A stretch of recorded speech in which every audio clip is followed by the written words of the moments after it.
Good evening, one and all. It is Friday, it is the end of the working week, and today we are returning back to New Eden, which is, of course, the universe, the galaxy, the cluster, whatever you want to call it, which is where all the lovely stars and all the lovely content of EVE Online happens. Welcome on in, everyone. Hope you are doing well today.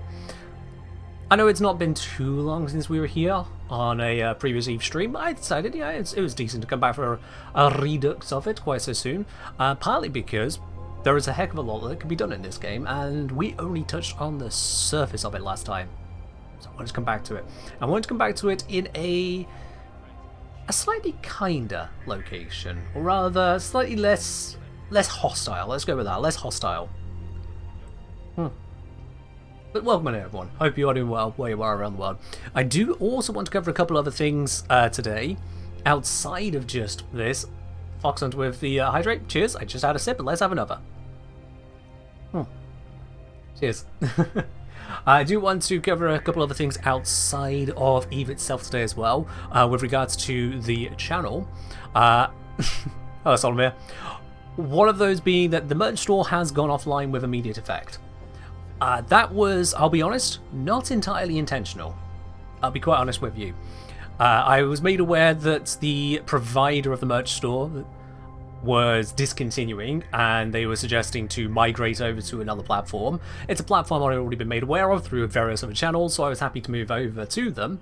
The problem is, I hit the connect button, because it's like, oh yeah, look, you can go over this way, you can make it seamless, so connect up, get started, go, do it, move over. It's like, yeah, okay, yeah, if you want to make it seamless, seamless sounds great to me. Connect. Like, excellent, right, create your account. Yeah, alright, obviously, sure, why not? Account made, cool. Let's see this seamless transition. It's like, yeah, create your products. I connected the accounts. Show me the products. Yeah, create your products. Okay, I see. Right, gonna have to do a little bit of digging. Let's see, there's nothing. It's all gone. Alright, there's no carryover. Terrible attempt at a connection, but it's fine. I have the original files. I have the original merch store. I could just refer back to everything I wrote up on there. Let's load up the original merch store. It's gone. Redirects. Straight back to the new system. All gone. Every last bit of it. I have the original files, I have all the graphics, obviously I'm not a moron, but the actual setup, all of the pricing, all of the original pricing to compare against, all of the descriptions, gone. Every last bit of it, instantly, irrecoverably. And with no warning it was going to do that. So, that is why the merch store has gone offline with immediate effect, because it was taken away from me. I will be quite honest. A seamless transition was seamlessly kicking me out of the door and closing it behind me, so now there is nothing but a wall to look at. Very seamless. Joseph, cheers. So, if anyone was wondering about how competent stream elements are, they aren't. Let's look setting that all up again. Yeah, it's going to be a bit of a process, especially as the site design handler, the store front for the new platform isn't exactly the most intuitive or helpful to work with. I've worked with various website editors over the time. That one is not a good one. It's fine. Usually you have to do more steps to fuck everything up. True. Unless you play stuff like EVE, in which case one button press is all it takes as well. So I guess we're in the right place for today's kind of vibe, I suppose. We are in the right place for that. Oh, Lord knows I nearly screwed up earlier in the week on this game. Ho ho ho! That's a story I don't want to go over, quite honestly. That was just me being an absolute moron and nearly screwing everything up. But it's fine. Well, not everything, but enough up that, yeah. Almost got pirated. Almost failed pirating. I, misremembered a couple mechanics and misinterpreted the power of a ship, and yeah, didn't go too well. Luckily, I think the other guy also screwed up. As in, I escaped. Maybe I could have still won, but the odds were nowhere near as in my favour as I thought they should have been. So I noped out the second I had an opportunity to. Yeah. Crusader saying, Eve scares me, I heard it's brutal. Also, no income means no sub fee. Well, you can play Eve Online for free. There is the Alpha account, which is entirely free, but is more of a demo in that you have access to a lot of things, but all at a low level. You don't have access to better mining ships, you don't have better access to more advanced combat ships. I don't want to say better combat ships, because you can absolutely still do PvP in the basic of ships. That's part of the game design, is that even the basics have their roles. It's just you are at a disadvantage against higher level players. That's just a fact. You can still get involved in some amount of industry. The exception be planetary industry. You're just not allowed to touch that because it's passive. You can still get involved in various kinds of warfare, various kinds of exploration, but again, you can't use certain features that would make those easier. So it's the demo more than anything. The other option for total free play is to no life earning enough money in-game to pay for a subscription, and believe you me, that is not a good way to play. Not unless you are really, really advanced into the game, because otherwise you will basically be grinding to grind, and that is not a nice loop. But you can still do just the pure free stuff. And yeah, if you've never played Eve before, barely touched onto it, there's a lot you can do for totally free. If anything, the stuff you can't do kind of protects you from going down the wrong roads. Seriously. It's actually kind of a good thing in some areas there. For example, it prevents you from being able to use cloaks, so you don't push towards going down the cloaky route, which takes a lot of skill to do correctly. It stops you from using mining barges, which prevents you from going down a very boring lifestyle as a first stepping stone. Because mining in EVE Online, either you're in big leagues, or you are pissing into the wind in terms of making any kind of progress. Planetary industry is unsettlingly complicated to look at, so not to be able to access that as a new player, as an alpha new player, an unpaid new player, that's fine, honestly. You don't need to be touching it if you're brand new and terrified by those kinds of mechanics. But all of the good old ships with the guns and the missiles and the projectiles and laser beams and drones, shields and armour and hull and propulsion and electronic warfare, yeah, absolutely, you can access all of that lot. Absolutely. They would say, what's better than 2 fumbling pirates? 2 fumbling pirates. Eh? I think one of those was meant to be slightly different, or I'm misunderstanding. Anyway, now the other thing I want to talk about before we get ourselves undocked and flying off around various parts of space today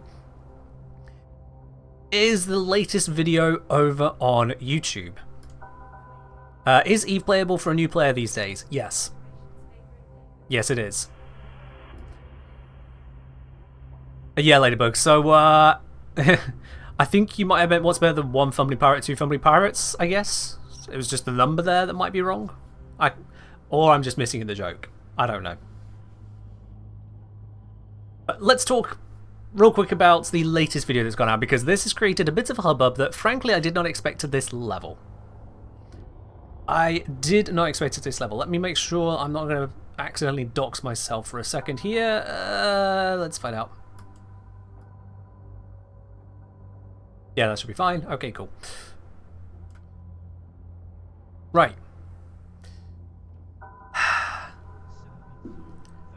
So, recent video went out 6.5 hours ago about the Kuva Sobek over in Warframe. And I have comments such as, Evil Kengineer be like, use the faction mods.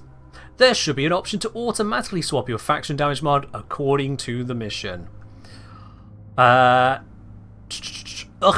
no faction mods, no thanks. Don't like using faction mods to get good, they quote. Wow, what a compelling argument you make. There's a lot of this. I don't care who the Lotus sends, I'm not using faction mods. Next one. Use faction mods, they quote. They respond, eat my butthole, lol. Okay, sure, not gonna happen, but also, why are we so anti-faction mod? Seriously now. This is... actually a surprisingly high amount of people all upset about it. Someone misunderstanding how faction mods work. I'm not going to read it out because they're just wrong. Quite a few nicer comments as well. People who actually understand how it works. People commenting on the people commenting about the faction mods. From one person, I did not expect to see any Warframe creator actively supporting faction mods today. But things happen apparently. First of all, actively supporting, I say that you should use them because they are good and powerful. But to frame it as actively supporting like it's some major political upheaval? What? What? I genuinely don't get this. No one quoting, put the faction mod on? No, fight me. Not needed one for 11 years, ain't gonna use one now. What? There's a lot of things that you haven't had access to for 11 years. There's plenty of things you've probably just not used. This person just goes, oh, I found what I wanted because I played the game, and in that day I decided exactly how I'm going to play the game. Never going to touch anything else. Why are you watching guides then?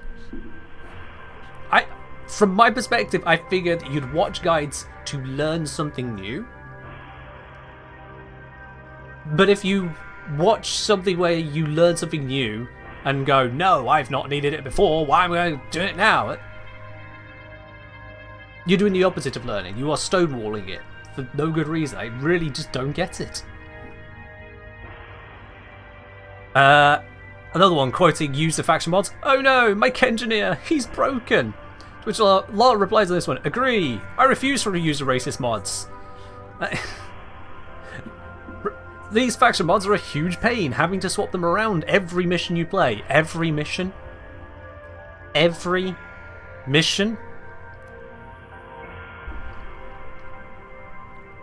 Do people usually change faction every single mission?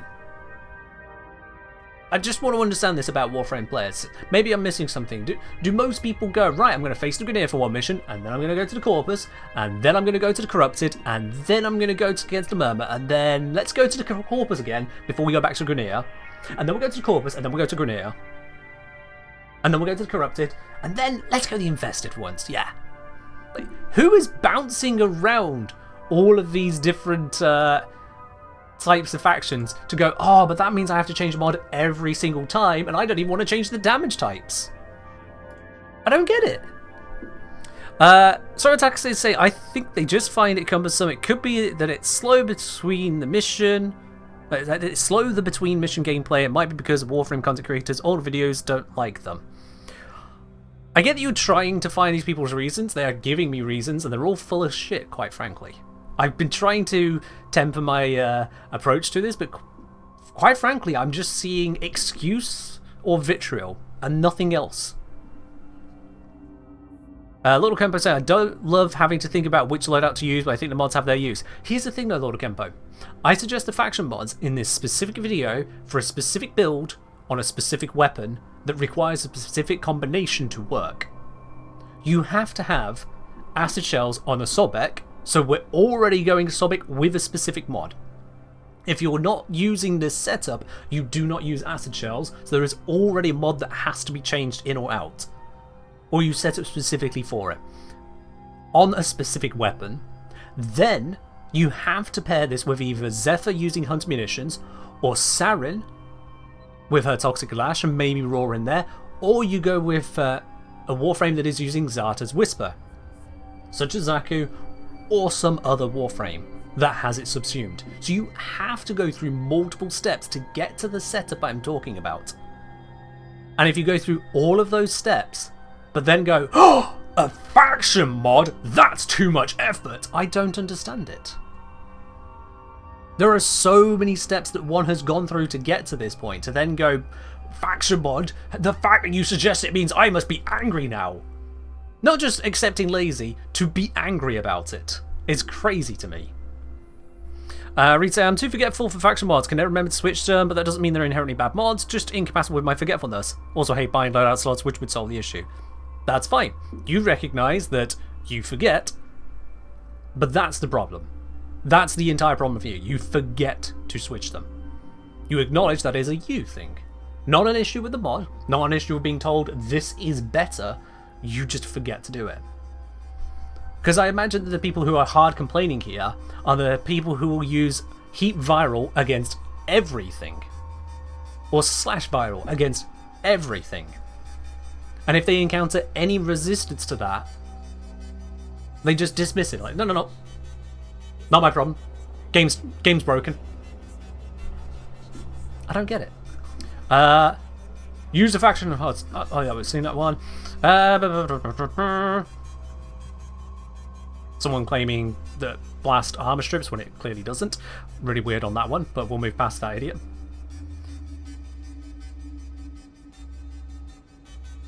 God, do I absolutely despise engineers. Stick your Bane mods up your nose.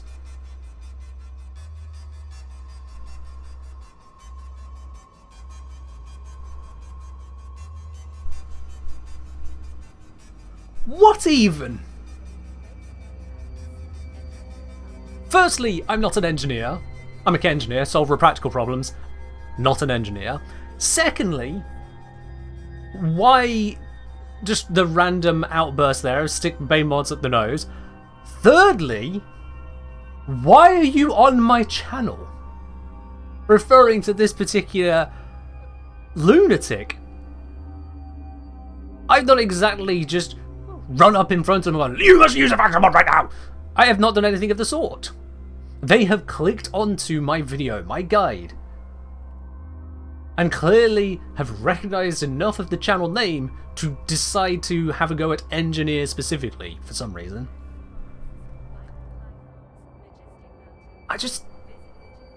What even?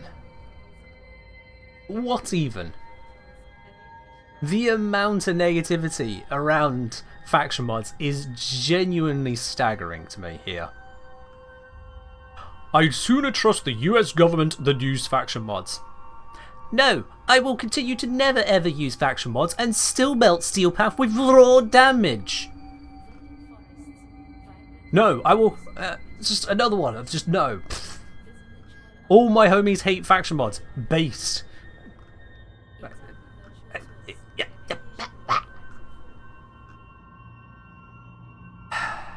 So yeah. And to top it off, the final one on here, faction mods are shit, which has a whole bunch of replies. People arguing, yes they are, no they're not, yes they are, no they're not. I don't get it. I don't get it. Trying to say, what you said, get good in video, it must have hit them people at the core of their heart. Probably, that's about all I can get. That is genuinely about all that I can get, is that they heard the, no, I'm not making an excuse for you, get good, and went, ah, oh, no, Kenshin is not validating me. That's genuinely how they come across. Oh, I'm sorry, did I not give you an excuse to skip out on a 260% multiplier? 240% multiplier. If you're using the Zarta's Whisper approach, or if you're using Sarin for the Toxin procs, the procs get a 372% multiplier to their damage. 372%. And this is on a setup where you can't crit boost it, you can't multi-shot boost it, you can't pure damage boost it, you can't fire rate boost it.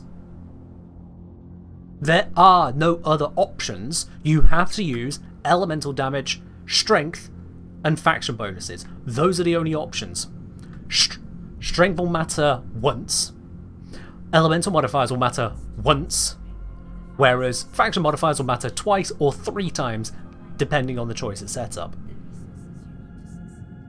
It's a no-brainer. If you have a multiplied by 140% damage mod, sorry, plus 140% damage mod that multiplies in with everything else, you use it. So I don't get the hate. There's a lot of it on that video. There's a lot of people who will understand, but there's a lot of hate on it, and I really don't get it, other than, quite frankly, people are idiots. I can understand it on ordinary weaponry where you go, well, actually, I've got enough damage, so I don't need the Bane mod. Right, okay, cool. Whatever, piss off then. But for something that cannot be boosted by anything else other than a single round of elemental modifiers, it's necessary to make the difference work. Yeah.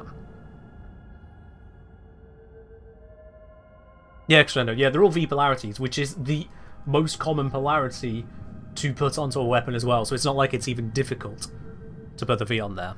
Yeah. It's wild. It is genuinely wild. If someone doesn't want to use them, fine. If you say you're forgetful, if you say you can't be bothered to switch, fine. Recognize the personal fault. But to go off on one in the comments like that, like a lot of these people are, I just don't get it. It's just wild. Considering how much power it offers, you have to actively choose to be worse. And that ain't my problem. Banner from the channel comments? I've decided I won't do that. Not for the ones who are just upsetty over nothing much, really. They can continue to suck. Because they're giving the channel engagement. Sorry. Saying the quite a bit out loud there. Right. Shall we shoot something? I'm thinking of shooting something. So what I have here is a ship called the Confessor. It is a lovely, sleek ship. Have a look at that. I think it's got a little bit dirty. Hold on, let me fix that real quick. Personalization. Clean ship. Oh, that's better. Look at that. There we go. Shiny. It's basically looks like a gun with engine strapped to the back and fins. So this here is known as a tactical destroyer, which, funny enough, it's very good at destroying things and it allows you to be a bit tactical. Honestly, fits the name rather well. So I'm going to set a little route out of here. Let's head out that way. And what we're going to do is find a few things to shoot. May I ask what the blur in the top left is? Server account info? So it is location information. And the reason I'm hiding that is simply because that location information can make it a lot easier for someone who casually pops into the stream to cause a bit of a ruckus. To stream snipe. So that little bit of blur there, and there's also a very slight blur just to the side of my head, one of the sides, is entirely to make it where people can't do that.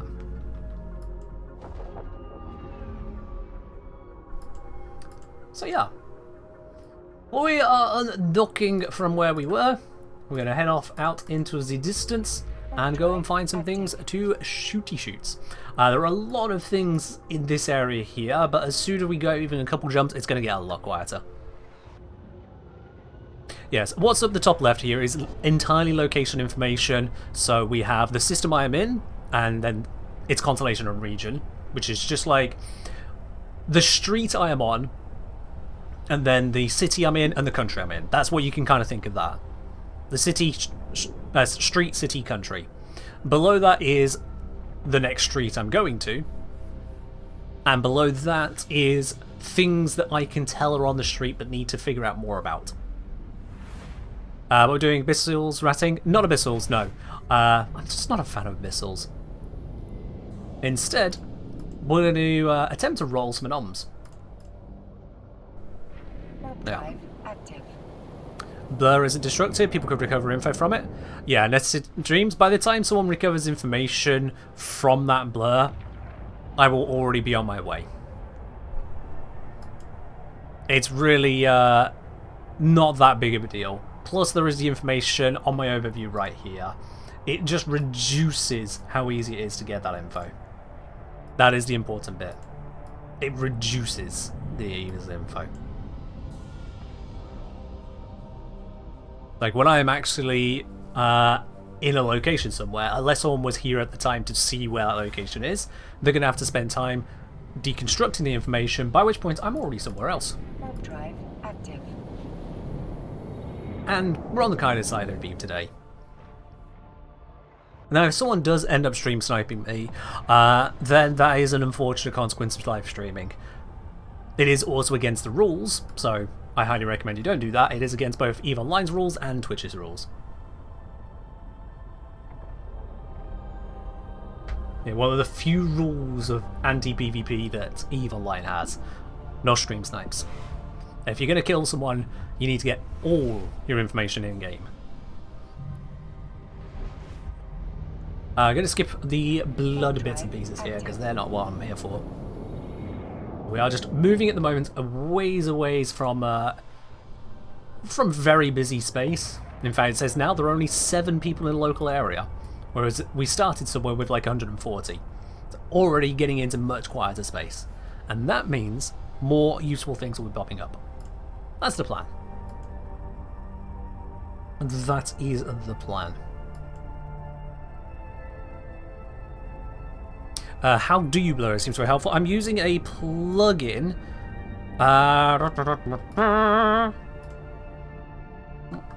I go filters, does it have the name of the plugin? Is the composite blur plugin.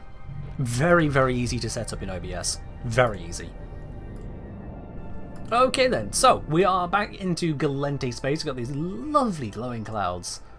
Make up the nebula around here. Hop on the new Destiny raid, the what now?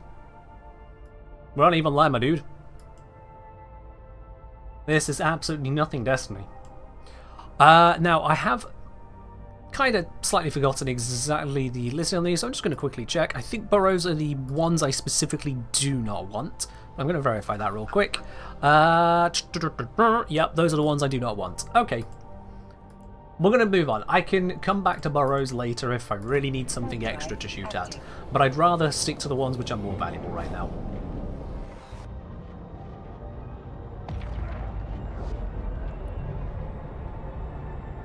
That would be my preference.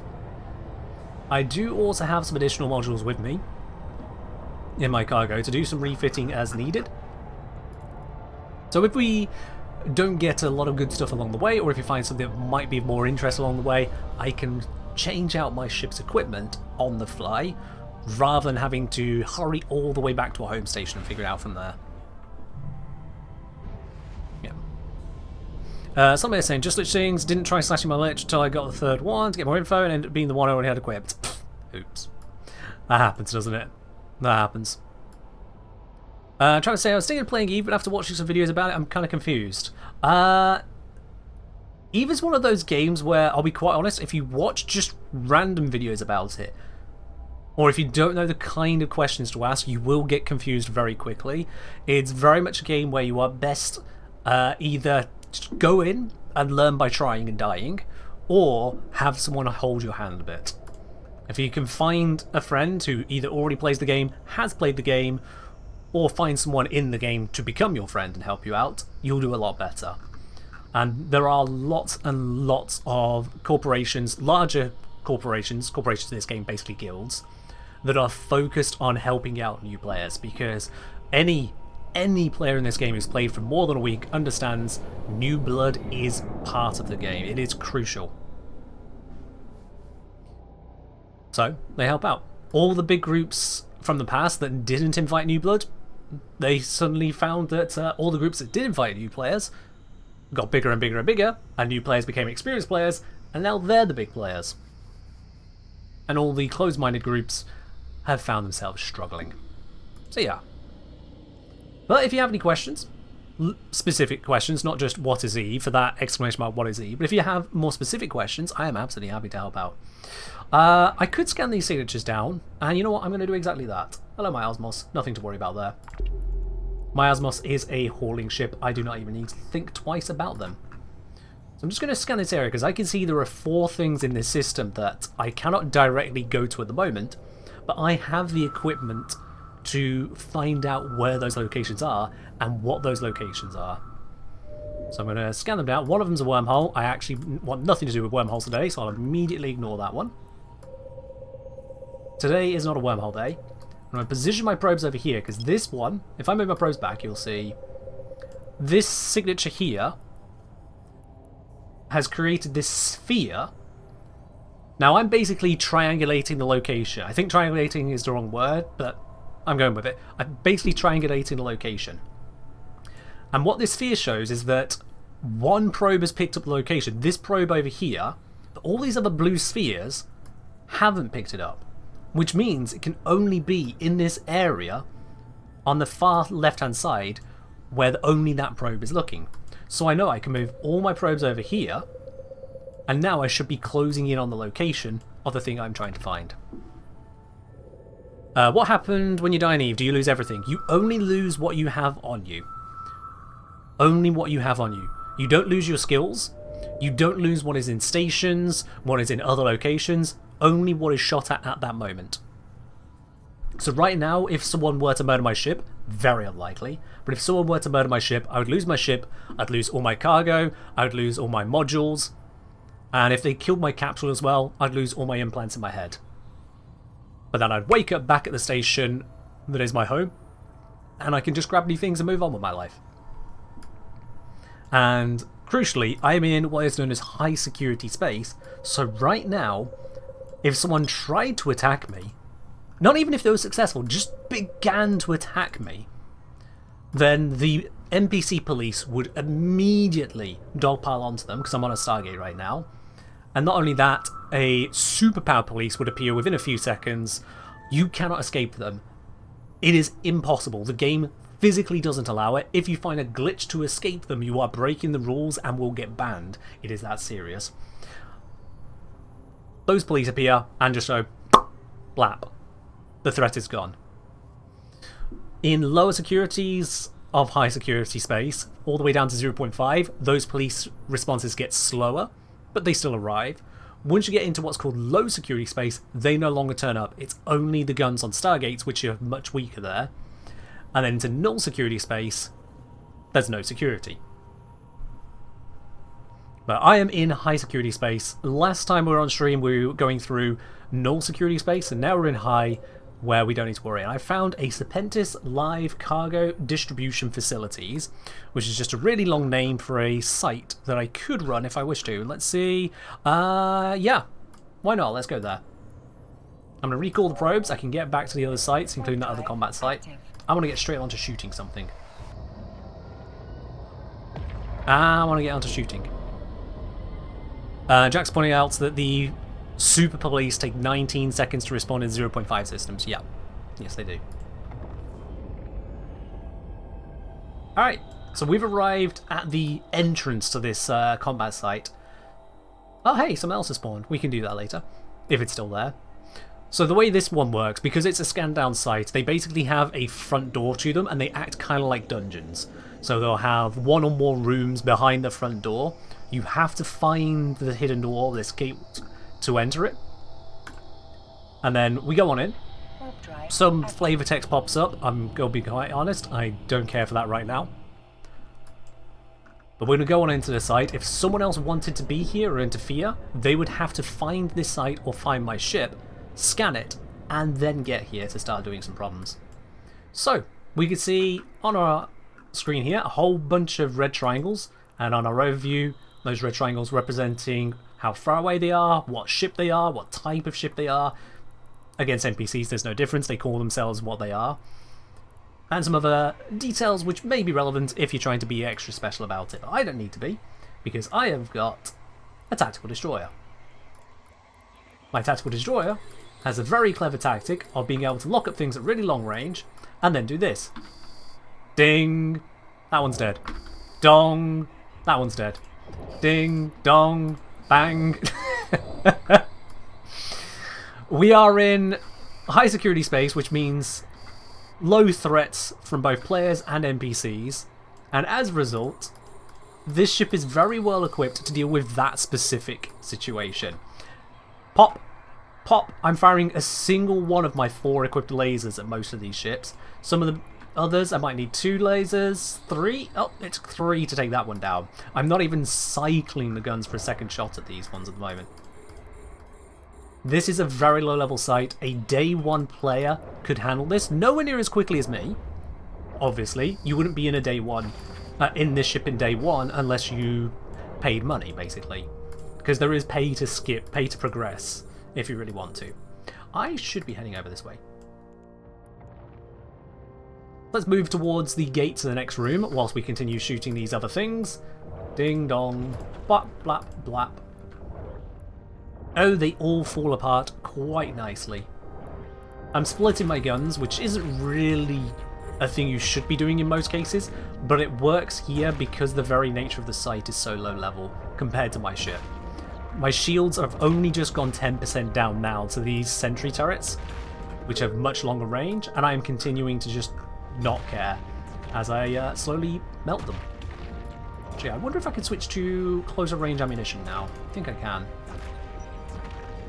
Yep, they're in closer range ammo's distance, so bring us to a stop here. Laser beams go out. Thing explodes. Let's look at this one. Beam. Beam. Oh, the animation didn't even play, they died that quick. Beam at that one over there. And that one is dead. And then there is one more over there. Beam. Blap. Yeah. Twitch offering 936p source. That's not resolution, but it's neat. There's a reason I do that, Crescendo. It's because that Twitch limits bitrate to 6,000 kilobits. If I were to stream 60 FPS at 1080p, I would push over that 6,000 kilobits, and so the quality would then begin to break up. The stream wouldn't come through cleanly. Whereas instead, I'm streaming just under that 6,000 kilobits for a nice steady stream rate. In order to still give you 60 FPS, I stream at 936p. It gives a slight shrink on the screen size, which is normally accounted for by having chat up at the same time as you stream, but you still then get to enjoy 60 FPS smoothness with it, without going all the way down to 720p. Make sense? Alright, now all those ships are dead in this room, so we can move on to the next one. We didn't need to kill the turrets, but I wanted to kill them anyway. I noticed that of the ships blown up, most of their wrecks are empty. These kinds of rooms will typically have that. NPCs that spawn in large groups like this, most of them will have no loot. A few of them do have loot, but I can tell you now, without even opening it, there is a very low chance of any of that loot being worthwhile. They are merely the barrier to what we want. They are the kobolds at the front of the cave. What we want to do is move through the cave and find the treasure chest at the end.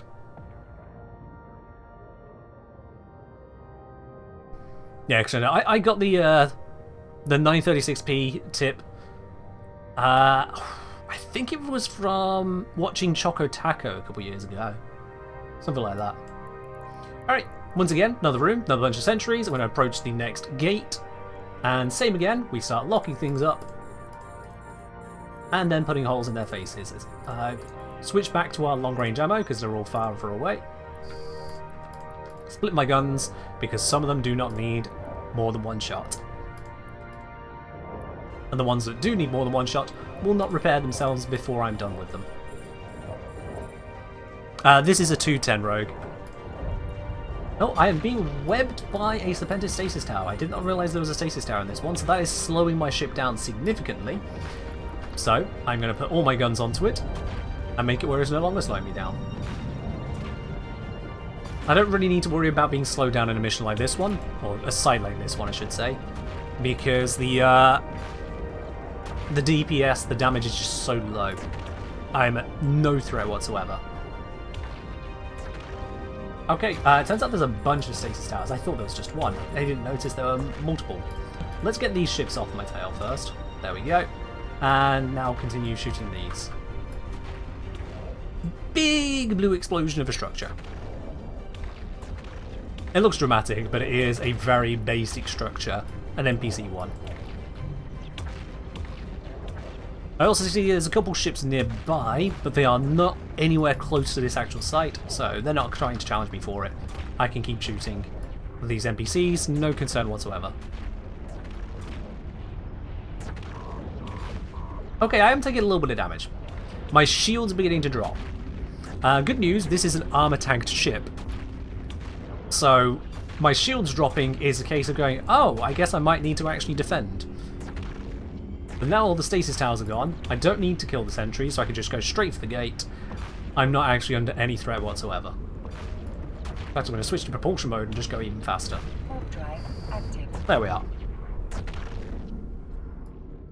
Onto... This looks like it's going to be the final... Nope, not the final room. There is another gate. I am incorrect. This is not the final room. This time we have got some larger ships. We have got some cruisers spawned. I also noticed no sentry turrets. So nothing that's going to slow us down as we move our way through. So, speed mod on. Lock up the small ships. I want to take those out first because they can potentially get under my guns and that gets annoying. I'm going to shoot them whilst they're really far away. And it's a very easy job. You see, they drop so easily.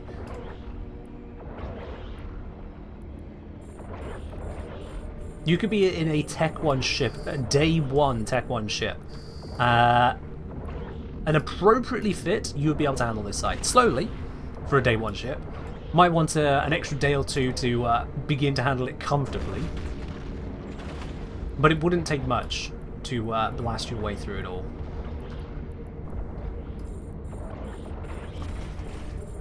So now I'm going to start locking up the cruisers as well. I have got the cruisers right on top of me. You can see them swinging past there. Now, technically, cruisers are bigger ships than mine and should have a good time against me. But I am running a very shiny ship compared to these NPCs. Range 7,000 to 11,000. Oh, I have drifted out of range.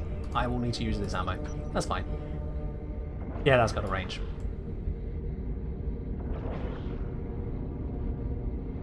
Right then, I am at the gate, so I just need to shoot everything that's here in my way at the gate, and then we can pop on through again. Hello, Raptor. So unlike a lot of games where you control your character in a very direct way, you press forwards to go forwards, you press backwards to go back, you look around to look around as your character, here instead we are more commanding the ship. We tell the ship, target this thing, look in that direction, move over to that object, fire these guns, and the ship carries out those actions. Our strategy is as a captain, rather than as a infantry running the show. So right now, all those guns are firing. I don't do the targeting. Because I've set myself up to easily target such opponents, I'm basically not missing at all. But I have to manage the ammo to tell the guns, whoa, hang on, fire this type of ammunition please, in order to be able to hit reasonably. Now, if I stuck with my highest damage ammo there, I would have been unable to hit anything because it doesn't have the range. But I have a selection of ammo types to switch to different ranges as needed. So this is the final room. We're at the end of the dungeon now. Everything here is the last that is to fight. I'm actually only going to fight one thing. Right there. That is the boss of the room. The Shadow Serpentis Warden. Bounty 250,000 ISK. To compare, another one of the frigates here is only worth 4,500. So that's quite an expensive one in comparison. It's a small amount to my wallet, but yeah. And because he is the boss, naturally we know he is going to be very strong and will probably survive my first volley. Unfortunately, very strong is relative, and so the second volley has already killed him. The dungeon is complete. In just a moment, it is going to blink off this screen that I've got blurred out to show that the dungeon is complete. There is no reason to be here. Yep, it's blinked away. Someone's saying small ones are not worth the ammo to destroy them. To an extent. Right, I'm going to switch to high-speed mode. I don't care that I'm getting shot at lots here. All I care about is going straight in for that loot. Alarms warning me that my shields are going down, but I don't care. I have the tank. I know I have the tank. I can just mosey on through this and grab that loot. Once I'm within 2,500 meters, I can grab it. Yoink! Grabbed. And let's go to a planet, because I can. Warp drive active. We engage our warp drive. We're going to leave here. Nothing is stopping me from leaving. I'm going to activate my repairs, because I am taking a bit of damage. And we are almost fully repaired already. Simple as that. Dungeon completed. Let's have a look at what I actually just nabbed there. So we got an Overseer's Effects. This is one of the lowest ones, 6th tier. But that is basically just cash that can be turned into an NPC. We picked up a basic gun. This is exceptionally basic. It's worth 6,000. It's worth almost nothing. That's a sneeze. For comparison, the ammunition I've been using, it has a lot of shots in it, but one piece of ammunition costs 92,500. So a 6,000 item is nothing. And then we got a faction module, Shadow Serpentis. Shadow Serpentis explosive coating. So the way this game works is there's loads of tiers of items. You can have basic tech 1, which is what players construct at the lowest level. You have upgraded versions, meta versions they're called. Those drop from NPCs. You can have then tech 2, which is advanced crafting from players. Beyond that, the next step is faction, like this one here. And those are even better still than tech 2, usually easier to use, or lower level to use, despite having higher benefits. Beyond that is the next tier. It is called Dead Space, just because of where it comes from, dead parts of space, where warp drives don't work as normal. And then above that, finally, the top tier of stuff, Officer, only comes from the lowest of security of areas, and they are very hard to get hold of. So there's just tiers. You can see in the variations here, if I scroll through, we've got those Tech 1, which is buildable, and then an upgraded NPC version, buildable Tech 2, faction variants, below for some reason Dead Space variants, and then the Officer variants. So what I've got here is actually a pretty nice variant of an explosive coating. It takes almost no fitting to put it onto a ship, other than a low slot. It gives 27% reduction to incoming explosive damage on that ship. Unfortunately, despite it being an upgraded version, this type of module isn't really useful. So despite it being a faction mod, it is worth 17,600 ISK on average. To put that into comparison, the ship we just shot to get that item was worth 250,000. So shooting the ship alone will give us more money than this tenfold. More than tenfold. And I think those were the only... Oh, and I picked up a smart bomb, which is anything but smart. It's basically an AoE damage around your ship, but not very far. And again, this isn't worth much at all. So that site was a bit of a bust. I rolled for the loot, and the loot I rolled was... Couldn't throw a 3k credit crash? I'd say it's more like I got a Harrow chassis. That's what I got there, Solomia. I got a Harrow chassis. So, Harrow is a good warframe. Harrow is absolutely capable. People want Harrow. But people don't want a Harrow chassis because they've already got it. Or they've got something better. They don't need a Harrow chassis. So I got a rare drop, but it's not actually that good. It's something like on that tier. Good, except for the bit where it isn't. Warp drive active. So, bupkis on that one, but that's the way it rolls. I will still get all the value from the NPC bounties. That will roll in after 20 minutes. That's entirely automatic. I could, if I wanted to, have gone through all the wrecks and looted other stuff. They would have had other small items. I may have even found some items as much as like 5 million in one of them. That can happen. Frequently, actually. But not frequently enough to be worth my time. So what I've done here is I've warped to another site that doesn't need to be scanned. And I'm just going to open fire on these things right here. Now these sites give very little value in and of themselves. They are frankly pathetic. In fact, the one I've warped to is... I think it's considered a level 3 basic site. It is really, really weak. Despite the damage I'm taking, it's because I'm sat still. Because I have no reason to be not sat still. I'll be quite honest with you. That's just effort, but I can just shoot everything from right here. Which ammo type, and then blap this thing. Okay, these are a lot closer than I thought, never mind. Nope, no, he died anyway. And now we'll blap the other one. Bing. More things spawn. I lock them up. Ding. Okay. Not quite ding. Ding! Thank you. I think it's just outside of range. I'm on really close range ammo at the moment. Higher tracking, very high damage. Not very good range. But I'm right on top of everything that is spawning. It's all spawning right here, very close to my ship. And so they die in a single cycle like that. Now, while this site is exceedingly low value, almost not worth the ammo, almost, it offers two things. Three things, technically. The lowest of those three, the technical third, is that I could get the basic loot and salvage from these things, which does have some value and can be worth a bit more. Oh, some random person's walked in. Hello, whoever you are. They're no threat to me, they can't be a threat here. The second thing is that it could create a faction NPC, which could give those shiny items. And the third thing is it has a chance of giving me a escalation. So some sites, when you complete them, they give you a opportunity to go to an upgraded site somewhere else nearby. It'll give you a specific personal bookmark. No one else can scan that down until your ship is there, so you can fly straight out to that one and go face this tougher challenge for a much higher chance of valuable items.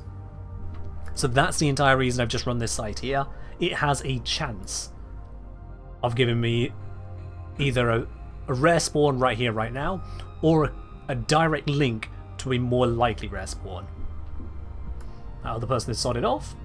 Don't know where they're going. Looks like they've gone to a station. Do as you do. It doesn't really matter.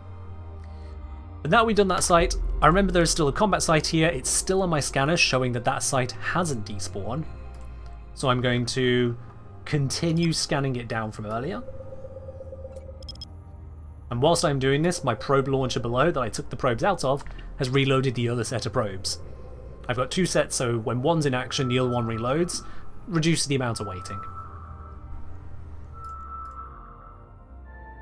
And there we go. So this one is a Serpentis drug outlet. This is the lowest rated of all the sites in terms of difficulty. It's the easiest one.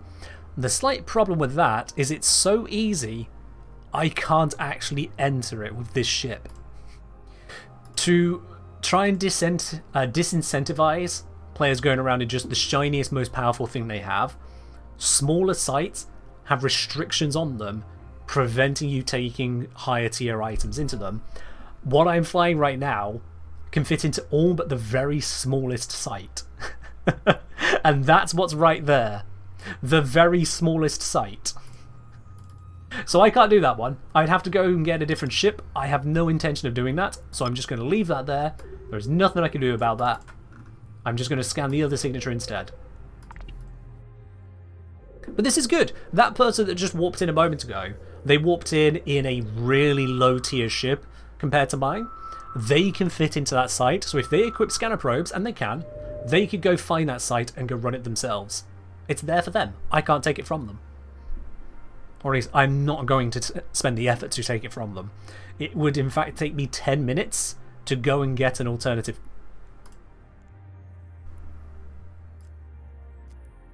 It would take me 6 minutes to go get an alternative that could run it. I happen to be close to where I have another ship stashed, but not worth it. Not worth it. And as it turns out, this other signature in here is another wormhole. I'm not going to finish scanning it. I have no interest in it. So that is everything that this star system has to offer for us. I'm instead going to head on over to the next star system. Drive active. I've talked my way through it, which makes the whole process longer. But that is the long and short of it. We are looking for locations which may have these rare spawns. And if we get lucky with the rare spawns and the rare loot from them, we get value. The lowest you can get is, as you've seen here, piss all. The highest I've ever got from one of these sites was 250 million. That is the sheer range we're looking at. Low end of, what, like, was it 16,000 or something like that? High end of 250 million. That is a lot of potential gain.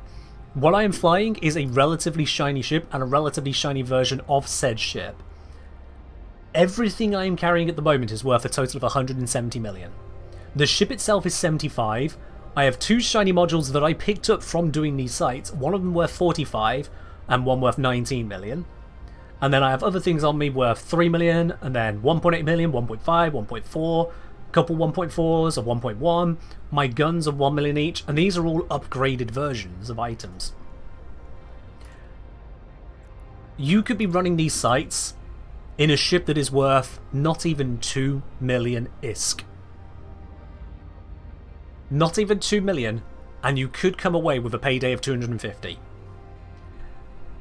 You can see why someone at my skill level goes, you know what, that's worth running as well.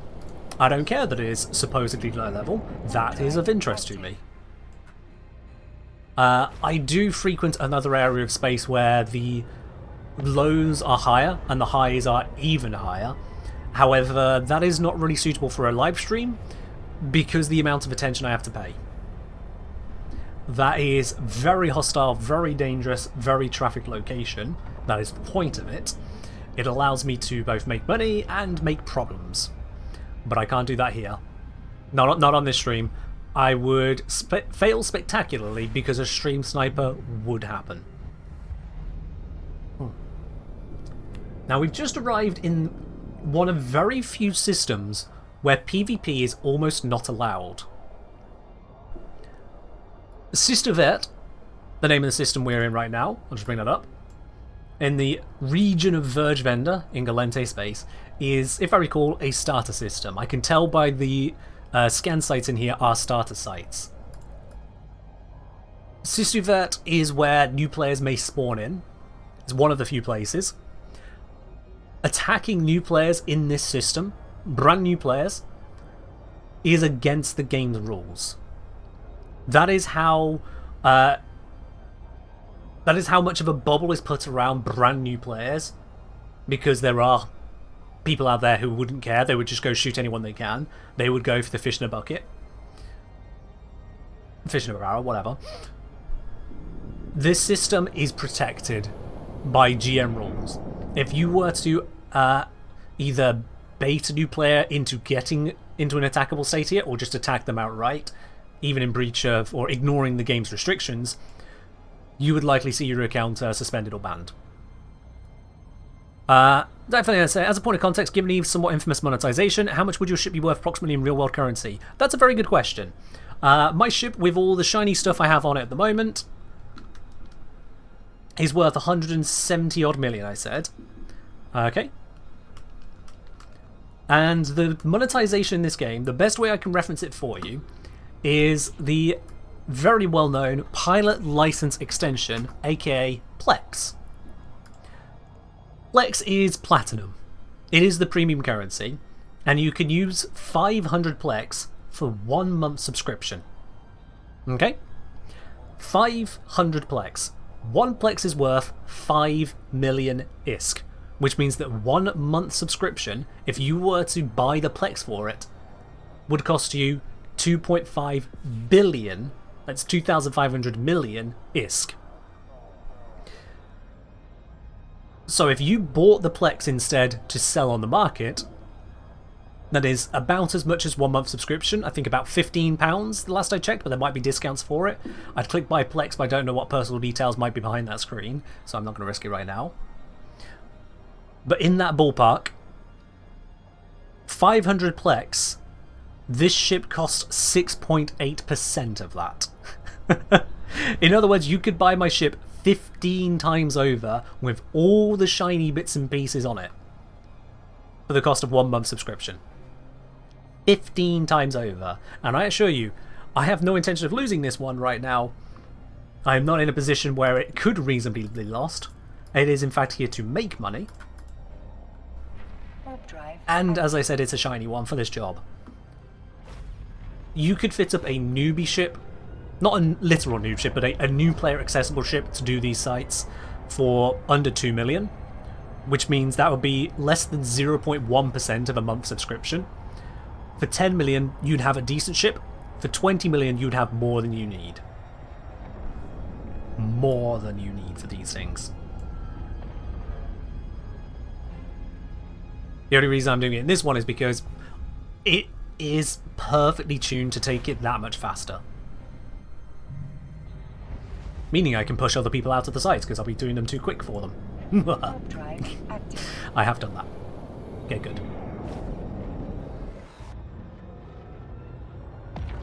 Yeah, whilst we're warping, actually, let me get Plex Eve. How much, if there's a discount? So, oh, those have gone up. It's 20 quid, not 15. My bad. It did go up in the years since I last looked at these prices. Okay. So yeah, my ship that I'm currently flying right now.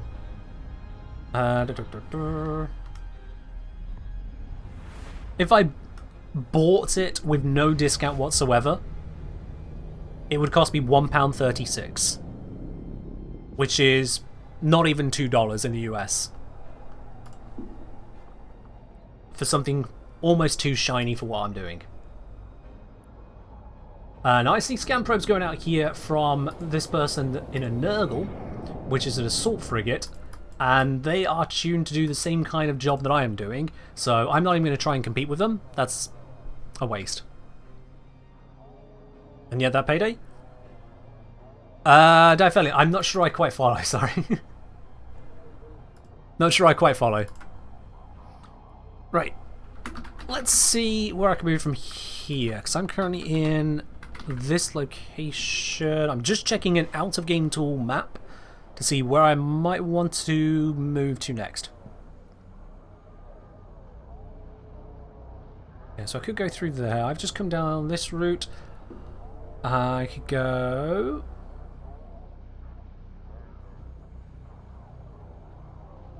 yeah, let's go that way.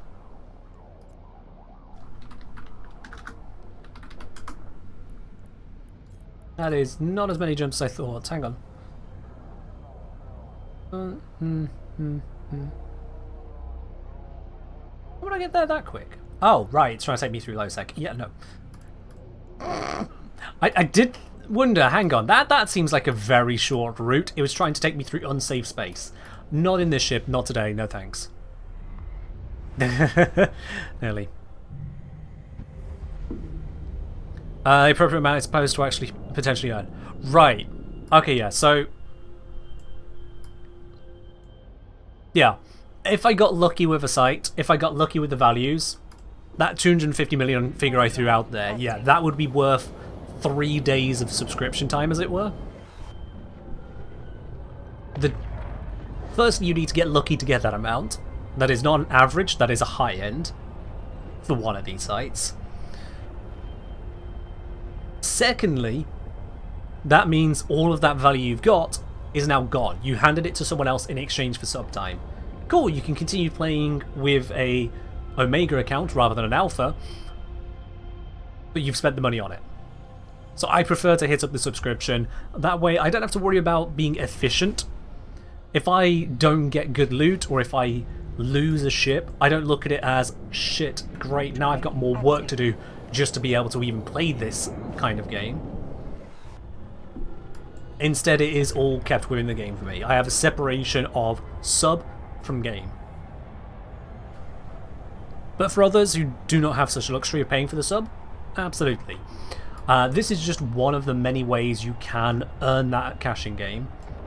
Another would be through exploration, finding all the salvage from relic sites. I did that the other day for a little bit. In 25 minutes, I managed to pick myself up something like 80 million, and that's not unusual. And then another day, which I did from one site, a very rare site happened to spawn on my doorstep, and when I ran it, it took me 20 nerve-wracking minutes to do one site in a defenseless ship, literally no offense on it whatsoever. 20 minutes, very carefully make sure not to make a single mistake and watching out for pirates, and I came away with loot worth around about 200 million. So if you know where to look, if you know what to bring, yes, you can absolutely make some good cash. But that is 2 ifs in there that a new player will need to ask some questions about. And now let's blow up these NPCs on the lowest level of sites that I could possibly find.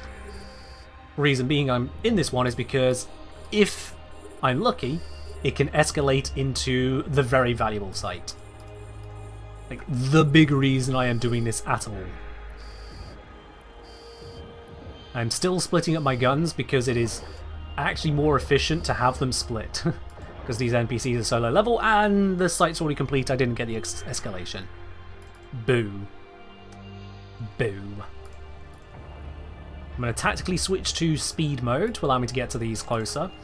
Normally I wouldn't loot the wrecks, but I'm just going to show you guys what kind of things can appear in them. Of the 8 ships that just blew up, 4 of them have dropped loot, and ironically enough, it's the 4 weakest ships in the entire site.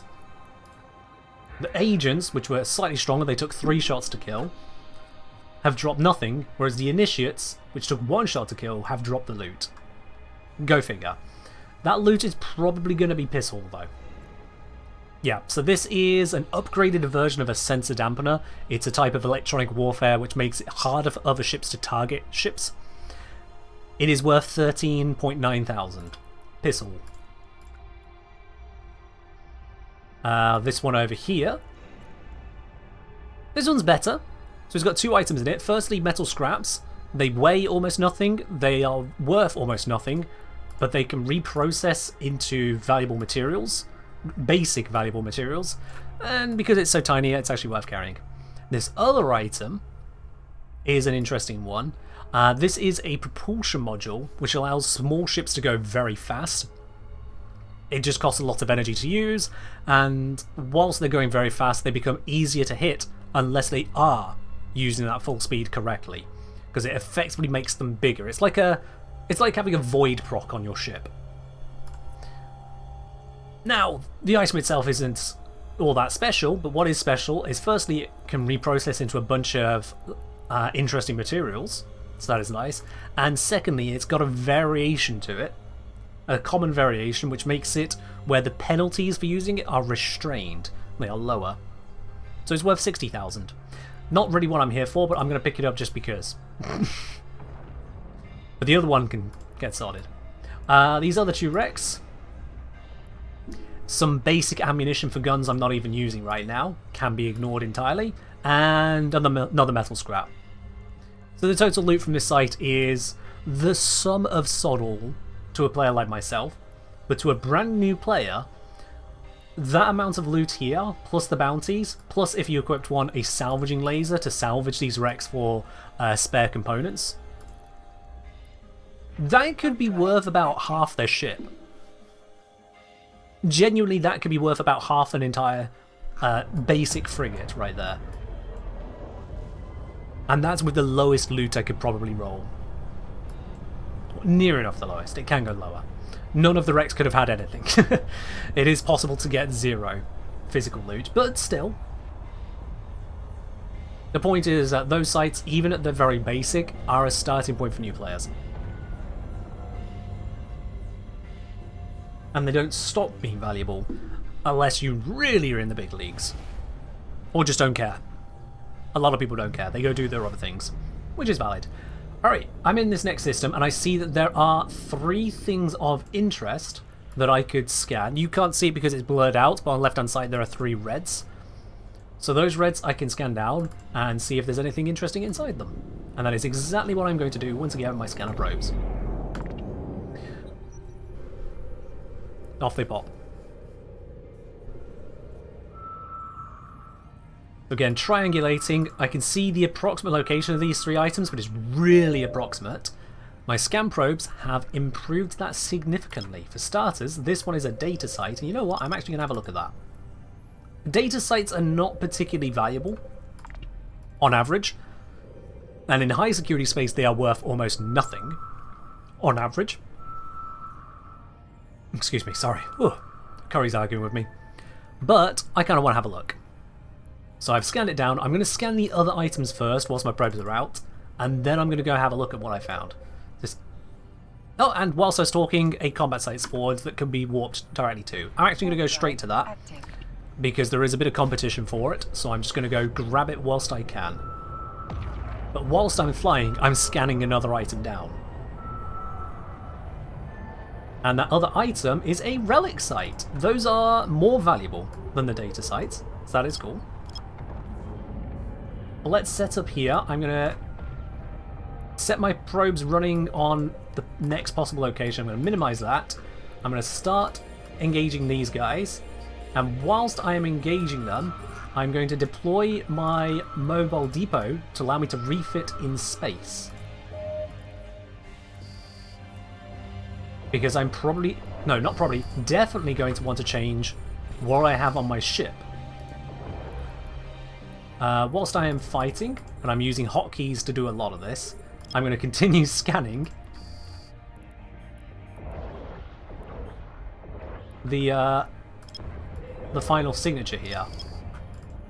Multitasking in a way that only comes from experience, because if you do this wrong, you might lose the ship if you're not in something shiny.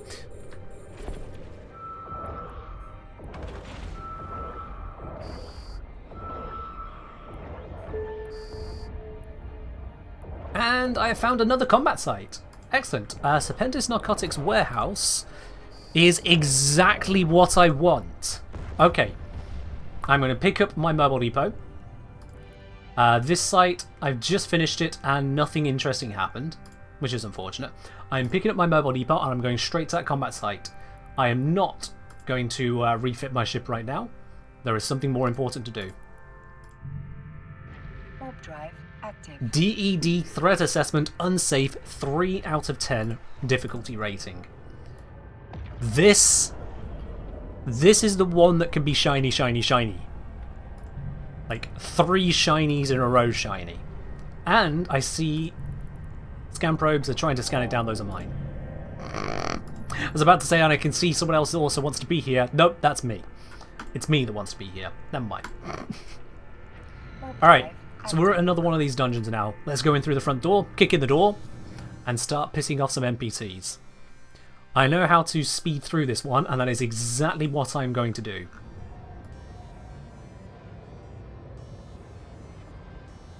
Reflection, I thought you saw your boss. I am my boss. Right, let's go. So, some NPCs are going to be spawning in here. NPCs want to mess with me. I don't care. I am going to fly straight into the middle of them. Okay, they've broken my target lock. That is slightly annoying, but it's fine. It's not actually that big of a deal. I am in range to shoot at the thing over there. The supply traffic management.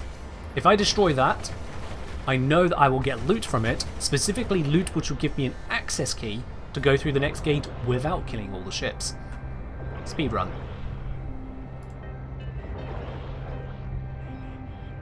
I'm closing into high damage ammo range. Let's switch to that. There we go.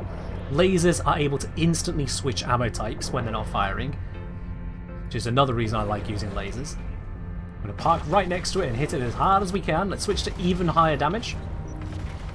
And it is dead. Probably didn't need to do that last switch. Cool. Right, cargo container here. So we get a little bit of loot just for doing that, but more importantly we get the key. Let's get moving. I'm taking a little bit more damage than I intended here, but I don't mind. So now we can go through the security corridor. We've got the security passcode, we're moving on. My cat has opened the door. Good to see you up here, you. Good to see you up here. We had a little bit of an incident yesterday, didn't we? She did not like going to the vet, and we think she injured herself a bit. But she seems to have recovered. Just a sprain, most likely. Silly cat. Okay, so, next location. Now this one, I do know we have to kill all the ships to get through that gate over there. More ships are going to keep spawning in for a little bit, but we don't need to worry too much. I'm going to switch over to sharpshooter mode, which increases my range and makes it harder for them to reduce my range. More sights are spawning whilst we're here. This is beautiful. This system is nice. And I'm going to start locking up things, and ding! Dong! The cycle time is almost painfully slow in comparison to how quickly these ships die. I'm firing all 4 guns grouped together to guarantee the one-shot on the ones that can be one-shot. That one actually survived the one-shot. That's fine. Just a little bit less micromanagement for the satisfying blap.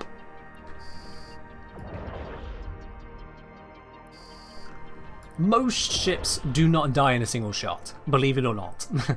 But at this level of sight, all these kind of supporting ships all around, yeah, they will. Now, over there I can see a Serpentis Chief of Security.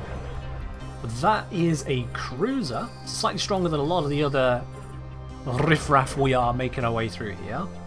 And what is important about that is that he holds the loot for this room. At least the guaranteed loot for this room. It's still not going to be worth a lot. I'm going to slowly start to make my way towards him.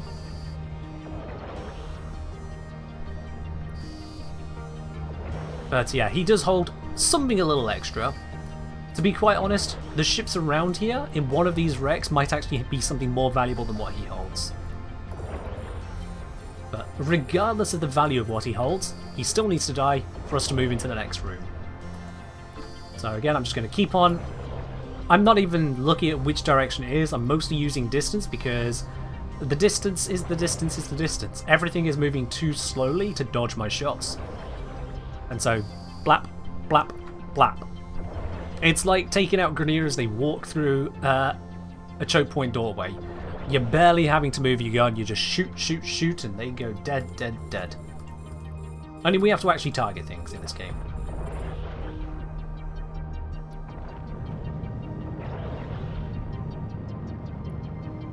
Alright, I'm going to speed up my ship at this point because I'm getting close to clearing the site. I don't need to kill the sentry gun, just that's part of the rules of the site. And we're still at long range from the cruiser, so I'm going to hit him with my long range shots. As you can see, he completely wipes out his shield in 2 shots. His armor should stay a bit longer because these are armor ships, but he will go down very quickly overall. I'm double clicking in space to take manual control of my ship because currently it was just approaching his. That way I don't lose any speed when he dies. There he goes. Wrecked. And the loot, 605,000. Not a lot, but it's not supposed to be a lot yet. This isn't the super loot room. Oh, no, no, no. We're not there yet. Just checking the local area. There is someone very close to me. Someone else who can fit into the site is very close. In fact... Warp drive active. He is definitely trying to enter this site. So, someone is trying to take this from me. I don't know how long it's going to take them to get to where I am. I don't know if they're going perhaps through the other access to this, because there's 2 roads through it. But it means I need to up my game so that he doesn't steal the loot. Because that would be very upsetting. To have come this far and have someone else take the loot at the end, very upsetting, and it is very possible that they can do that. So, I am going to slightly try hard now by upping the damage and getting into the fray of things, risking taking more damage myself to kill things a little bit quicker. At least that's the aim. I can see there are probes out, which means someone else might even be scanning this down. I could have multiple amounts of competition here, which is not something I wanted. Let's continue locking ships. I have sensor boosters to increase the speed I lock ships. And as a result, that means that I can keep up the pressure against the site very quickly. Still no sign of the other person actually arriving on me. They might have seen the wrecks in the previous room and gone, ah, crap. They might actually be fighting NPCs in the first room, not realizing that I bypassed those NPCs intentionally because there is a way to speed through them. So they could actually be held back, unaware as to how they can do this better. I am taking a fair amount of damage here because I've kind of sat myself in the middle of everything to get optimal shots. So I am putting my ship at a little bit of risk here. Not a lot. If it gets too risky, I just pull range. And I can switch to an even tankier defensive mode on a whim. I don't need to worry about my capacitor because this ship is designed to have a good capacitor. So I'm not going to run out of energy. Stop the ship right here. keep on one-shotting ship after ship after ship. I will want to get close to the Serpentis. Okay, they're here. That is annoying. That is annoying. So the person who is trying to take this site from me has now arrived in the same room as me. So they are most likely going to approach now and try to leapfrog over me. As soon as I clear this room of bad guys, they're most likely going to then want to use the gate to get ahead of me. Which is part of the why I'm sat right here on the gate. Come on, guns, fire. You are designed to fire, so fire. Fire faster! This guy is a little bit further away. Okay, yeah, so the person who's entered my site, he is moving very slowly, only 200 meters per second towards... What was this? Ah, I just lost the thing I was shooting. Oh, no, he's not moving slowly anymore. He's not moving slowly anymore. Get ahead of him, get ahead of him, get ahead of him. Warp drive active. I don't care about the loot from the NPC I just shot. The big loot is in the next room. I do not want this other player to get it. I will be very upset if that player gets it, and this thing takes a while to kill. So they might loot it and then run away from me. Or I might do that to them. If they get the kill, I'm going to steal the loot. Genuinely, that's my plan. If they manage to steal the kill on this NPC structure, which is the final loot chest, I'm going to ignore all the enemies here if I can. If they steal the kill, I will steal the loot from underneath them.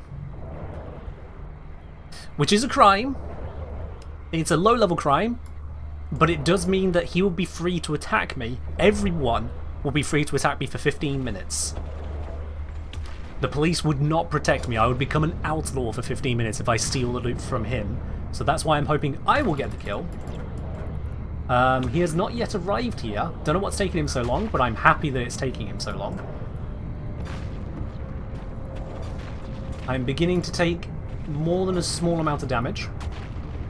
But this structure which holds the loot is going down quicker than I thought I'd kill it, actually. This other guy still has not arrived. He might have given up.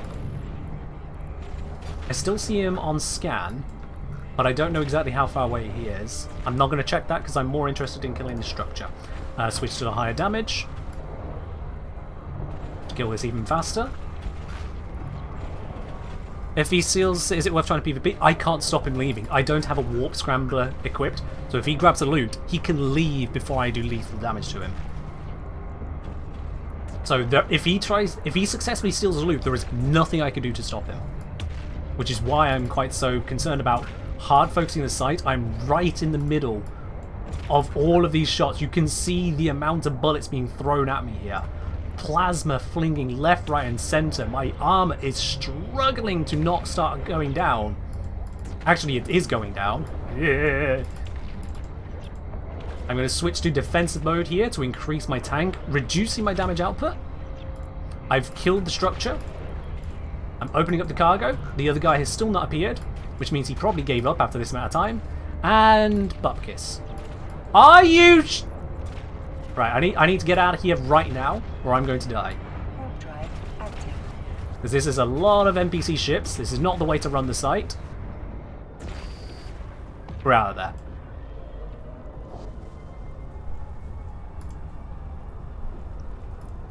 Bupkis. Absolute diddly squat. Are you kidding me? So we got a 9th tier Overseer's effects. This is the basic NPC loot. It's the guaranteed loot. And this is worth 2 million. And then I picked up these two guns right here. A 125mm Scout Accelerator Cannon and a 75mm Carbide Railgun 1. Their combined value is 7,000. I didn't get one single piece of rare loot. Not one. Nothing.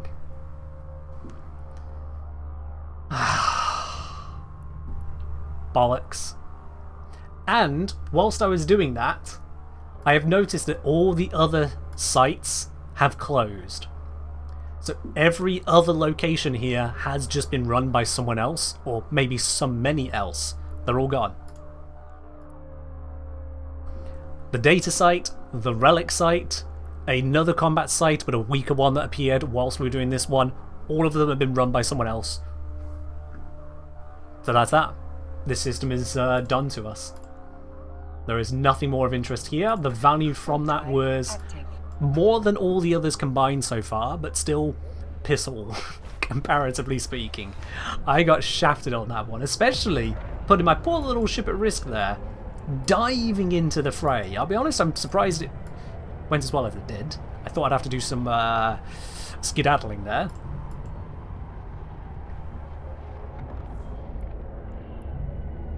All that for the minimum reward. And it's trying to tell me there was information, but I don't think there was actually anything to be aware about.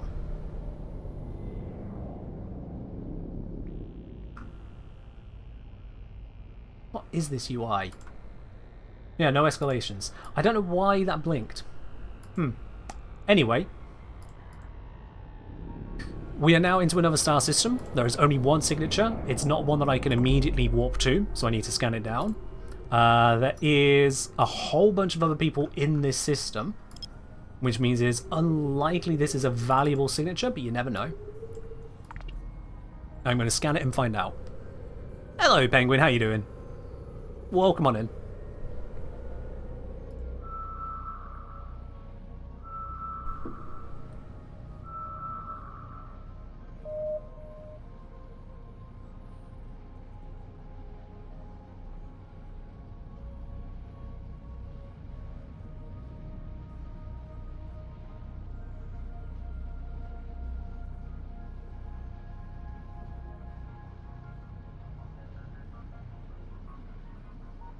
Sorry, I just had a note from someone with some important details. I'm going to have to get to that off stream.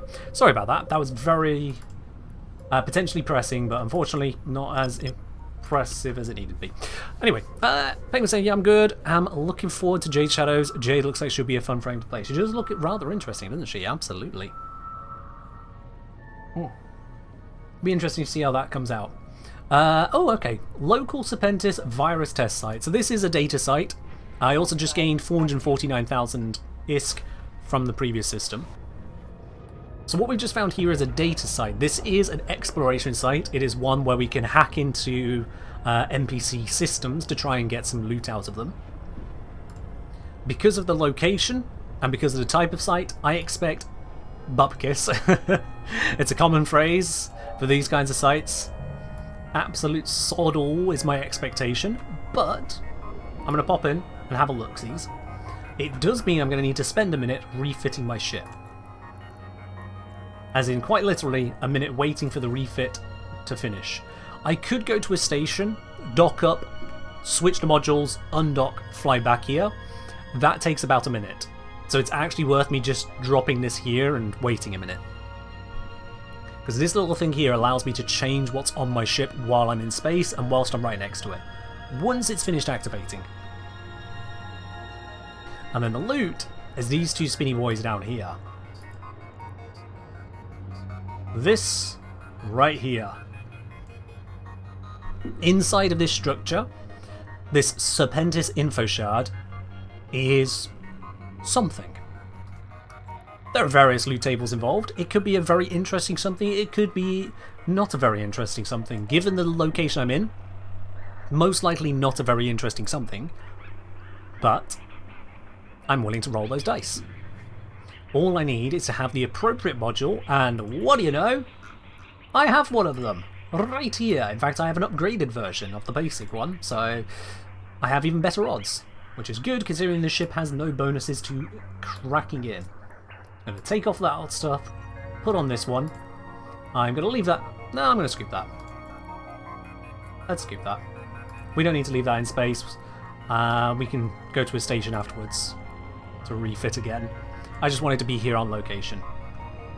So let's have a look. Now, you could use a cargo scanner to check what's inside them, and I do have a cargo scanner with me if I wanted to be so cheesy to check the cargo before hacking in to see if it's worth my time. Because I know that it's likely not going to be, I'm just going to crack them open anyway.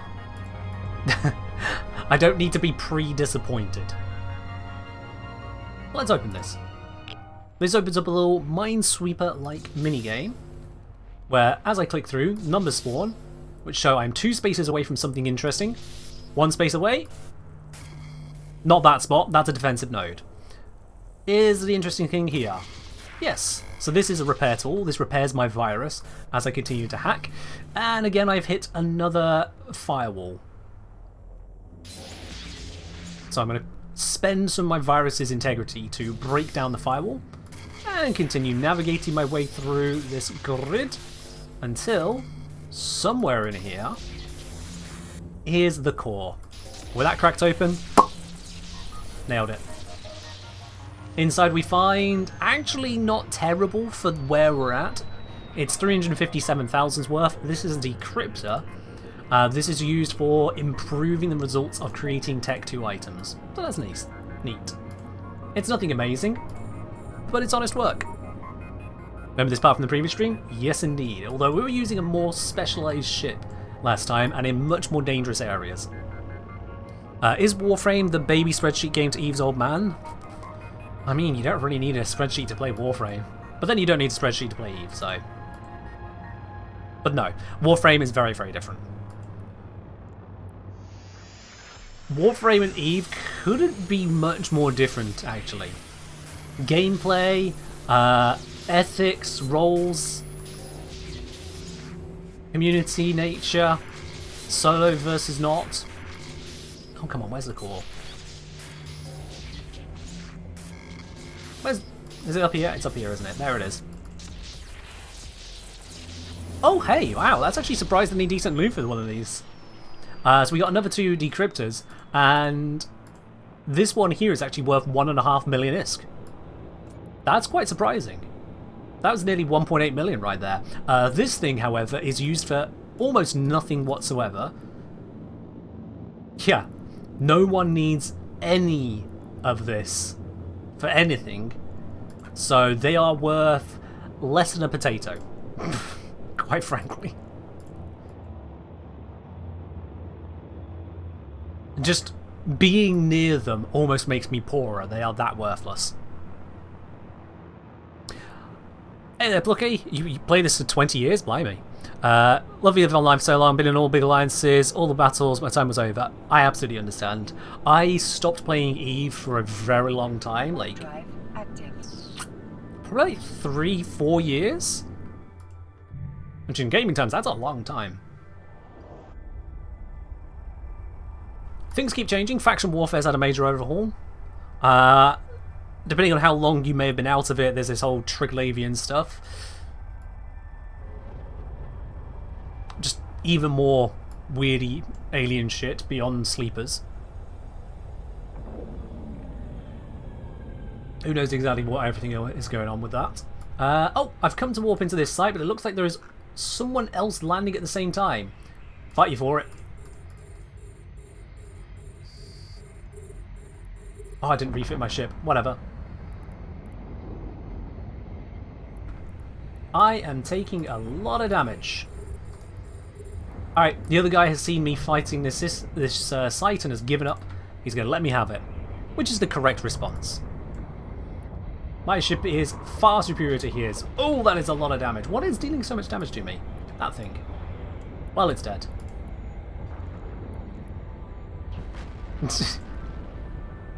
It was hurting me, and now it is not.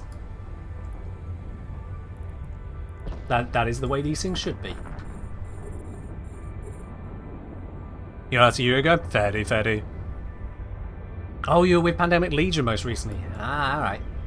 Yeah, I have them set to negative standings in case I want to know. Oh, good, there is a swarm of people nearby. Let's get the hell out of here. I've flown with larger groups a couple times, but honestly, it's not really been my cup of tea. I don't really enjoy being in the super big fleet battles. They They just don't interest me. The very concept of them, the logistics and all the setup, it's nice to read about, but at that scale, the individual components of it just loses me. I don't want to be one of 400 to 2,000 people in a time-dilated, somewhat laggy system, pressing F1 and anchor and hoping that my ship doesn't get called primary. And for those of you who have not played EVE Online, listening to that, probably only half of that made sense. But yeah. But like, it's the equivalent of not wanting to be one of 2,000 Corpus versus 2,000 Grenier, when your entire action as a Corpus is to activate the drone and tell the drone to shoot. You get those two buttons to press. Activate drone and drone go shoot. Yeah, that didn't grab me. But that is what really large engagements end up boiling down to, because across 2,000 people, that's a lot of different actions taking place. There's only so much you can do as an individual at that point.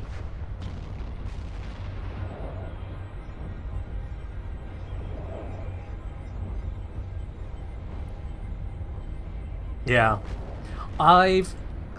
There's so many different ways of playing this game. I'm actively engaged in the active side of stuff right now. Active PvE rather than PvP. Because it's something that I can actively do and enjoy rather than sit around waiting for. The sit around waiting stuff as well can absolutely be a fine part of EVE. For example, I've heard gate camping described as fishing. You go out in a boat with your friends, you cast out a net, and then you wait to see if you catch something. All the while sipping beers, shooting the breeze. If you catch something, hooray! If you don't, it goes that way. Something might slip by your net, and you're like, ah, next time perhaps, next time. And then other times you do manage to get it, and you're like, oh, there we go. Isn't that a beauty of a catch? Things to that effect. It's fishing. Whereas this is... I don't know, I don't actually have an analogy for what I'm doing right now. Remember being in the iconic Shadow Fleet armor hacks? Armor hacks? Yeah, fair do, fair do. Never was part of that myself. I've flown in various fleets, various doctrines. I have had the joy of being able to drop a whole fleet of bombers onto some unsuspecting gate campers, using my Paladin Tech 2 battleship as bait. Sino Paladin. Some people expect it, some people do not. Those people did not. That was a fun time. But those situations can go wrong very quickly and take a lot of setting up. And I've just finished this site and absolutely nothing of value seems to have come of it. That's a shame. I'm tempted to have a look inside of this, although there is another combat site I could go to. So I'm just going to look inside one wreck, disappoint myself, and then move on. Yep, I'm disappointed. Let's move on. That was worth Bupkis. Not even going to pick it up. It's not worth my time. Well-timed bomber fleet is something to behold. I mean, it's not so much well-timed as just Sino goes up, 50 bombers appear, 25 sets of torpedoes launch, 25 bombers sit there idle, laughing their guts out because they didn't realise a Paladin was their Sino.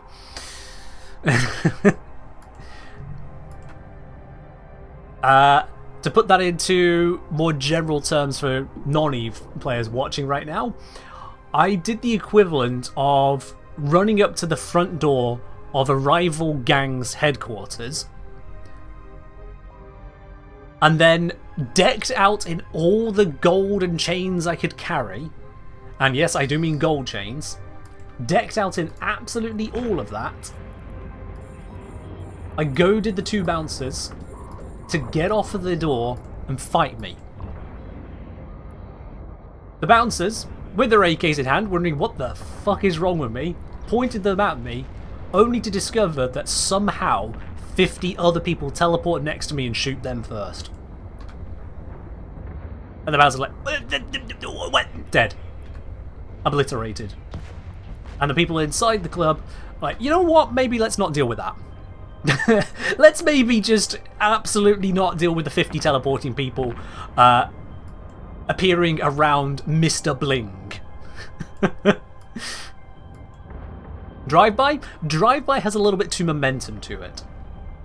You see, a Sinosaurio field is a beacon which allows capital ships or Black Ops ships to either jump to it or to pick up a fleet and send that fleet at said beacon. You literally teleport across.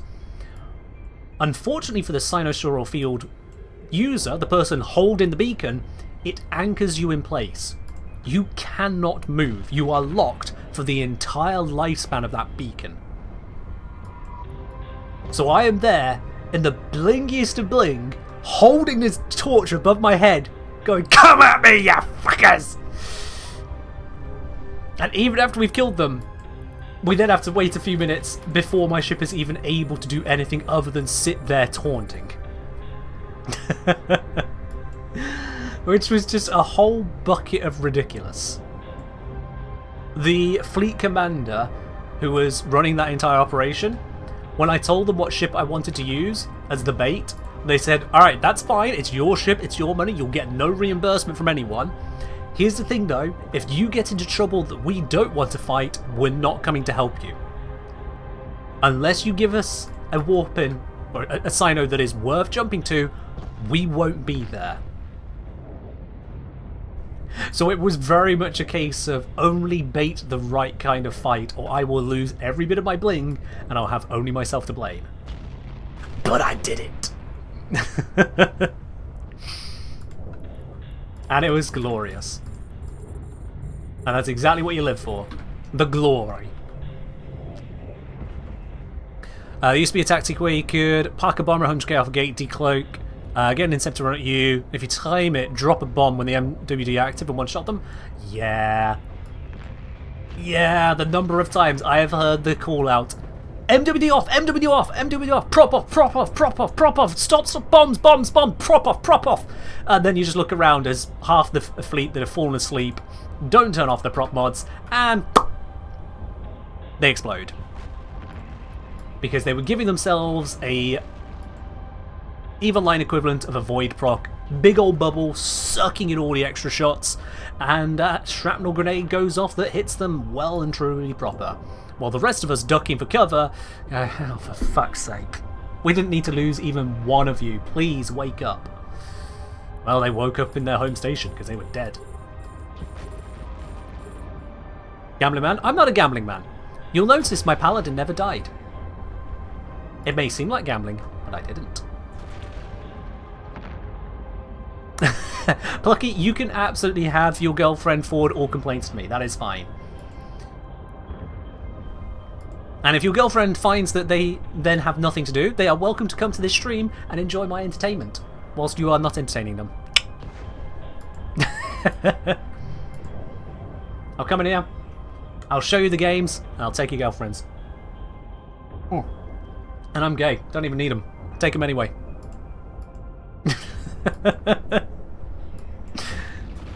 And I'm just continuing to go around this structure. I'm orbiting that one structure at about 5,000 meters. Destroying ship after ship of these NPCs because there's nothing they can do to stop me.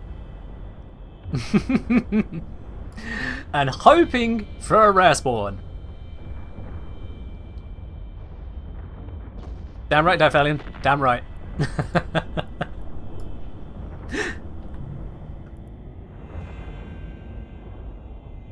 Alright, there we are. That is another site complete. Well, I suppose there's a missile battery I can kill. Let's kill that. It might lead to something. It probably won't, but I'll shoot it anyway.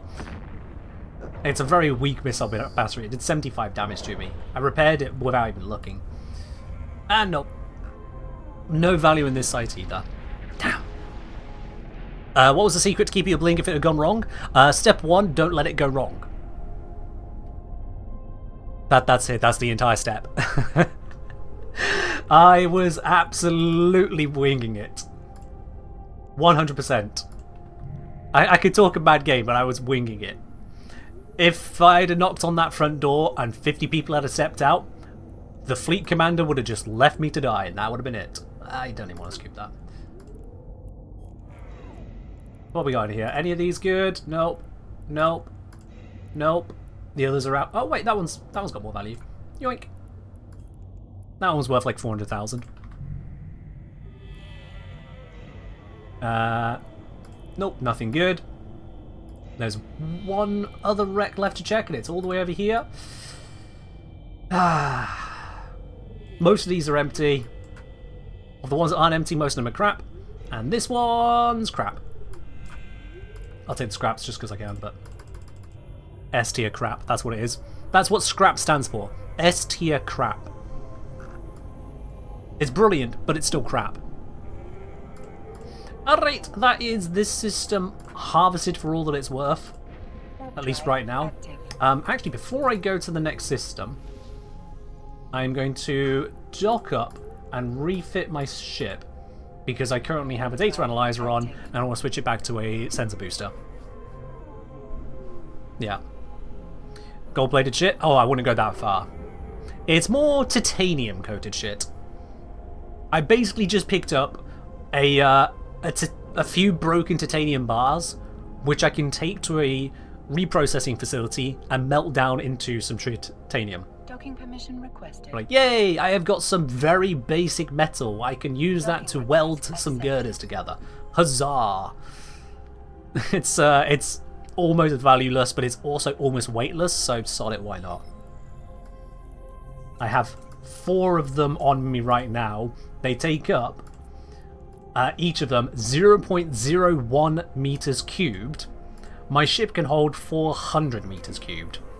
So if I got rid of all my other cargo and only carried these, I could carry 40,000 of them. Which would begin to add up to some value. At the moment, 4 of them is worth 4,790 ISK, so let's round that up to 5,000. So I could carry 50 million ISK worth if I picked up nothing but those. But let me tell you, that's just not worth it. It's just, they're so tiny that when I see one, I feel compelled to pick it up, I'll be honest. I feel compelled. Also, apparently, I've done some dailies. Hurrah! I will claim the extra money for doing dailies, and the extra skill points, why not? Why not? I actually used to, oh, not the system. I was about to say I used to live in the system, but no I didn't. I lived in the one next door. Never mind. I recognised the system, but, yeah, no, this was in fact not my home system at any point in life. Alright, off we pop. Off we pop out of here. I've just refit the ship, switched over, data analyzer back into my cargo. I did put it in my cargo, didn't I? Yes, I did, yeah. Switched to a sensor booster, which means that I can lock up NPC ships faster, which just makes site clearance faster. But yeah, I've been doing some sillies. Like here, I happened to catch someone off guard. They were in a system I happened to pass through, and it turns out that they were doing similar to what I'm doing right now. They were using their scan probe launcher to find some things to scan down and shoot. Unfortunately for them, they were not paying enough attention, and I scanned them down, whilst they were trying to scan down NPCs.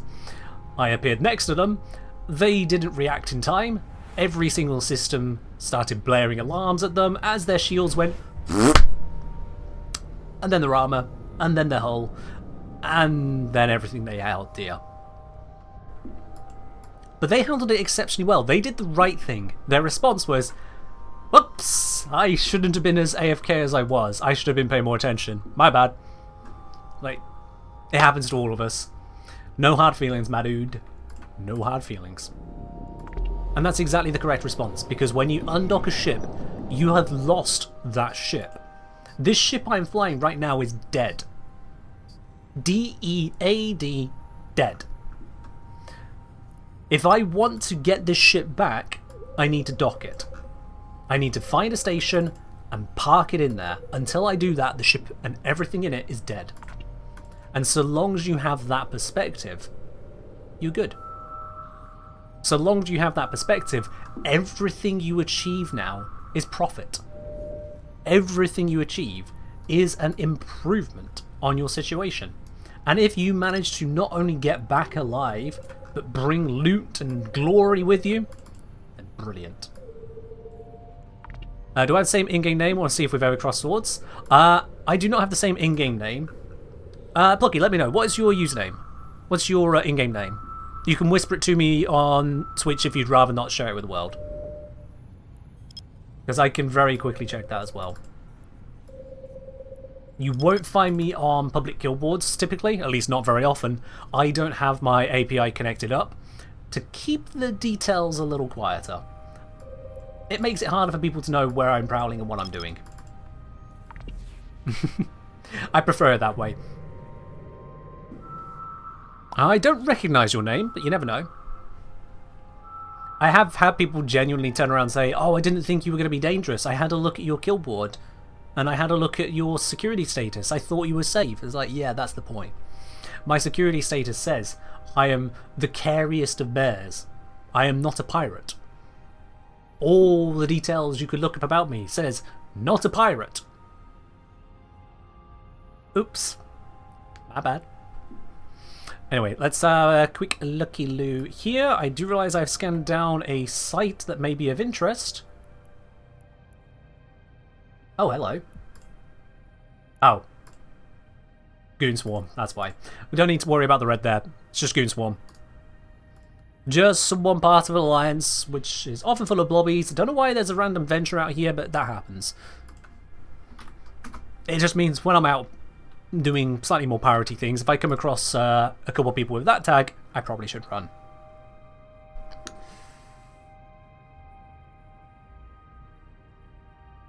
Gotta say, I do not recognise that. You're in Black Flag. I don't think I've ever crossed swords of Black Flag at all.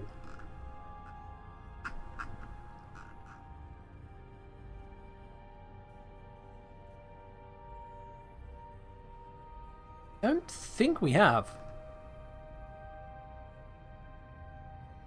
And all the kind of stuff you've done, that's all structure bashing. Oh, hang on. Depending on when you structure bash, depending on when, you might have caused... One group caused a bit of kerfuffle for me whilst I was not playing the game, because Eve changed the rules about structures rather rudely, turning all the high-sec ones into pinatas when they were supposed to be asset safety. Which was not nice to learn about. That was very, very much not nice to learn about. The hard way. Lost some good stuff that day. Let's have a ganders all the way down past all of this.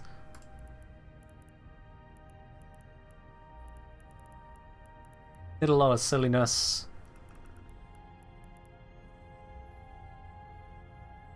Those are some expensive losses. What the fuck happened there?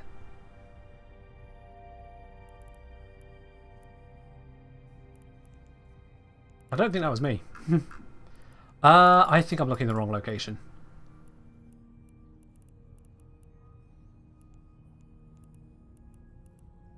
Oh, there it is. No, this was Muffins and Mayhem. So not you guys. Not you guys. So no, Blocky, I don't think we have cross swords. Right, Serpentis Hideout. That is probably nothing great. Let me check here. I don't know if I can even fit into that site. Oh,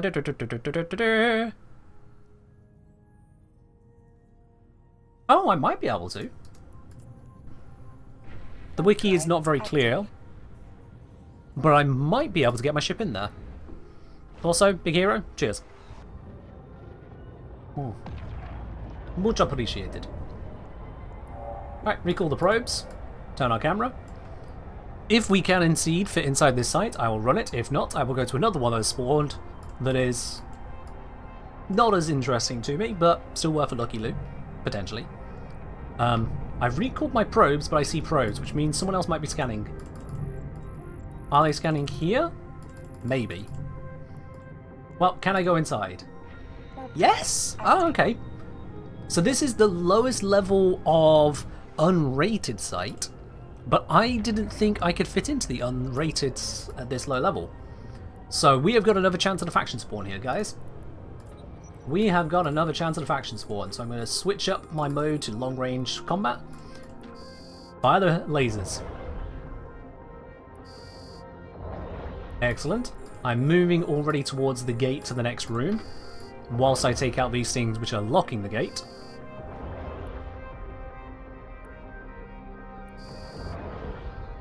That is everything locking the gate. This is exceptionally low level, crikey. Let's switch to speed mode now, to get to that gate a little bit quicker.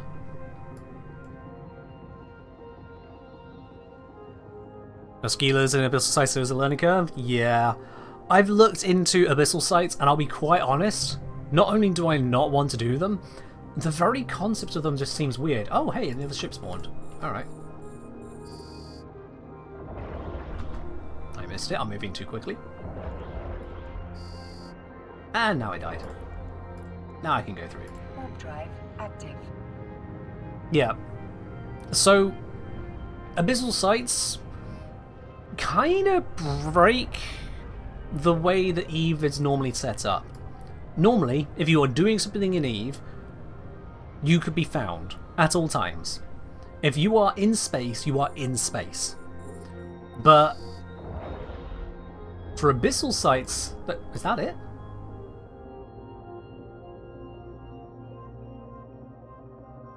That can't be it. No, there's more going on here. Hang on.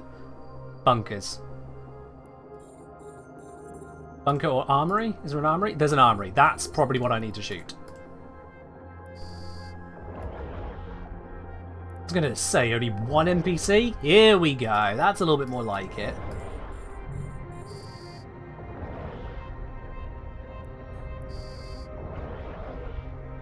Knew there was more to the side than that. Oh, it's done. I'm going to check the wiki for where loot is, because the game's just removed the signature, which tells me the site is finished. Where's my loot? What's supposed to drop my loot? It says there is a chance of a rare commander frigate. Damn it. That didn't appear, so no loot. We leave. So the gates will allow FTL travel for ships not able to do so. Oh, ships! Don't freaking! What do you mean there were timed ships? What? Huh? Did I misread that page? I did glance over it. What triggers you to spawn? Has a chance to spawn when the initial defender wave is destroyed. Oh, well, I killed that.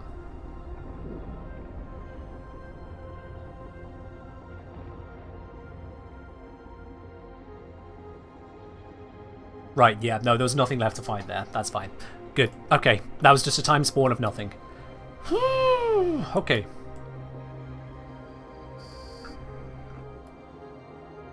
I am being attacked by the sentry guns. Let me get to fighting. I am going to orbit this at 10 kilometers and unlock all the weapons. Open fire. Bam. Right. Oh, look at, I assure you, this is indeed EVE Online. Look at the shiny shinies. This is a ship firing lasers at a ship that did not want to get lasers fired at it. Ding. Load next charge. Dong. It's beautiful. That's not Lavos? I mean, given how adaptive this is, it may as well be. This is a very adaptable ship.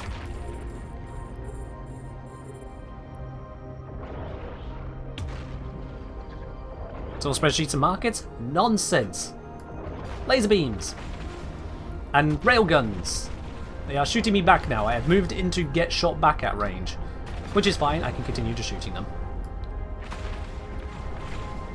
My laser beams are better than their railguns. They stand no chance against me. But yeah, Stargates allow you to travel from star system to star system, which is the biggest form of FTL. Oh, I am taking a little bit of damage here. Let me switch ammo type. There we go. Black that. Okay, I'm taking a lot of... Whoa. Where's all that damage coming from? Alright, I took a whole bunch of damage real quickly there. I've switched to defensive mode. which means my damage goes down, as in my output, but it means I'm also not dying as much. I'm going to manually pilot. I was apparently doing this incorrectly.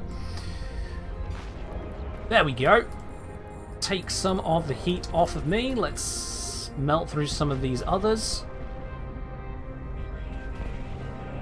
So yeah, Stargates allow you to travel from star system to star system without use of a jump drive, which is normally only capital ships. You then have in-system warp drive, which allows you to move around the system at faster than light speeds, and very faster than light. And then you have whatchamacallit? And then you have sublight travel, which is what I'm doing right now. Just travelling in a location. There is friction to space. It feels very much like a submarine. So you have max speed. You can kind of bank around.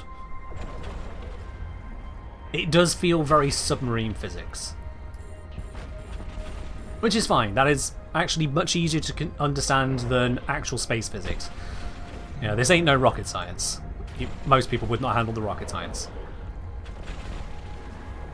Okay, still a fair amount of damage from this site here, so I'm going to stick in defensive mode for now.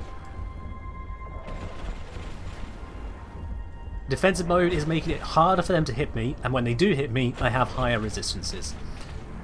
So, as much as defensive mode does mean that my damage is substantially lower than I would like it to be, and my range is substantially lower,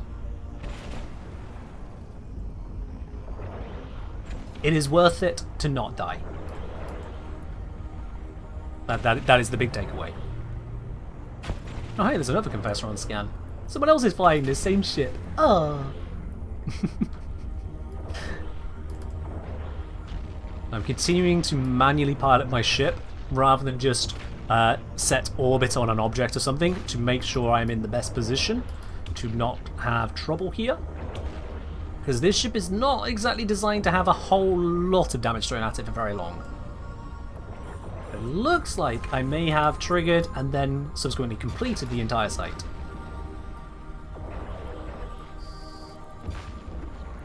Nope, never mind. More ships have spawned. I was wrong. There is still more to kill. I'm going to need this ammo. Switch to this target. There we go. Just get these ones off my back first, and then I can crack the cruiser. Everything is under control. Don't know what anyone was concerned about. Everything is absolutely hunky-dory. See? Look, there he goes. Bang! And more have spawned. Over this way. I'm going to fly towards them a bit. Split the guns, because we got some initiates in here. Well, that took care of them. Regroup the guns. Hit the artillery. Flap! More ships have spawned, and they are now all the way over there? God damn. Move the ship around, switch to long-range ammunition. Blapperinos, I do not need to be hitting those with all 4 guns. 1, 2, 3, 4.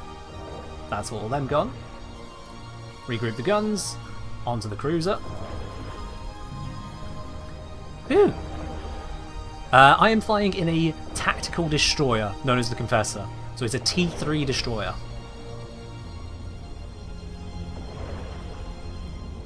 A baby Legion, if you will.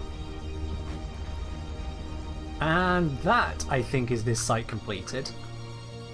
Is it going to pop off here? Yes, site is completed. It's off the scanner, and everything is basic units, and no respawns, no escalation. This one's another bit of a butt kiss. I'm really getting unlucky today. T3? Yep. So the way that T3 destroyers are different to T3 cruisers, if you're familiar with T3 cruisers but not destroyers, T3 cruisers, you have the subsystems, and that's how you set up the unique nature of the ship. Whereas with destroyers, they don't have any subsystems, they don't have that fancy pants stuff. Instead, they have 3 modes you can switch between in space with a, I think, like 10-second cooldown. So you have propulsion mode on this one, which gives me a bonus to afterburner and micro warp drive speed, and reduces my inertia. There is sharpshooter, which gives me a bonus to turret damage. Am I going the right way? I am. It gives me a bonus to my turret damage. It gives me a bonus to my range, a significant bonus. It gives me a bonus to my sensor strength and targeting range, and it reduces the effect of sensor dampeners and weapon disruptors. Basically, it is guns that do not stop. And then defense mode, 33.3% bonus to all armor resistances, and 33.3% reduction ship signature radius. Tank mode. You don't prefer anything T3 is out? Ah, fair do. T3 cruisers are some wacky shit. Like, for example, I don't know. How about a 1000 DPS cruiser hitting out to 25 kilometers whilst having the shield tank of a not quite a heavy assault cruiser, but almost heavy assault cruiser tank. And also it can be covert cloak and combat probes. And then you can change that fit to another one, all on the same ship. Like the next time it might be a railgun ship. Next time it might be a fleet command using links. Same ship. You don't know what that ship is fit for until you see it. T3s are kind of wild. Downside is, one, they're T3, that's not cheap. Hey! We finally got one of these! I'll explain in a second. Yeah, they're not cheap, and I don't know if this has been changed in the long time I was away, but when they came out, if you died in a T3 ship, if the T3 ship exploded around you, you lost one of the skills of that ship at random. So if you had level 5 and all the skills for it, and there are 6, it used to be 6, now it's 5 skills for them. If you had level 5 and all of them, one of them randomly would go down to level 4. You would lose that skill points for the ship exploding around you. And I don't know if that's been removed at this point. Yeah, very ouchy. But if you were around before T3s were a thing, that means you remember the days of where you needed to buy the clones to upgrade, to protect your skill points. You were back in the days where if someone didn't have an upgraded clone, they could lose a whole chunk of skill points. Those were rough and stupid days. I like losing intrinsic levels for losing a mission. Yeah, kind of like that, Solomir. Except you couldn't just lose the mission for losing the mission. It could also be a player-controlled stalker, or 50 of them at once spawn and attack your warframe. Imagine 50 stalkers spawn at once, players control them, and if you lose against them, you lose 5 intrinsics. Imagine that, Solomir.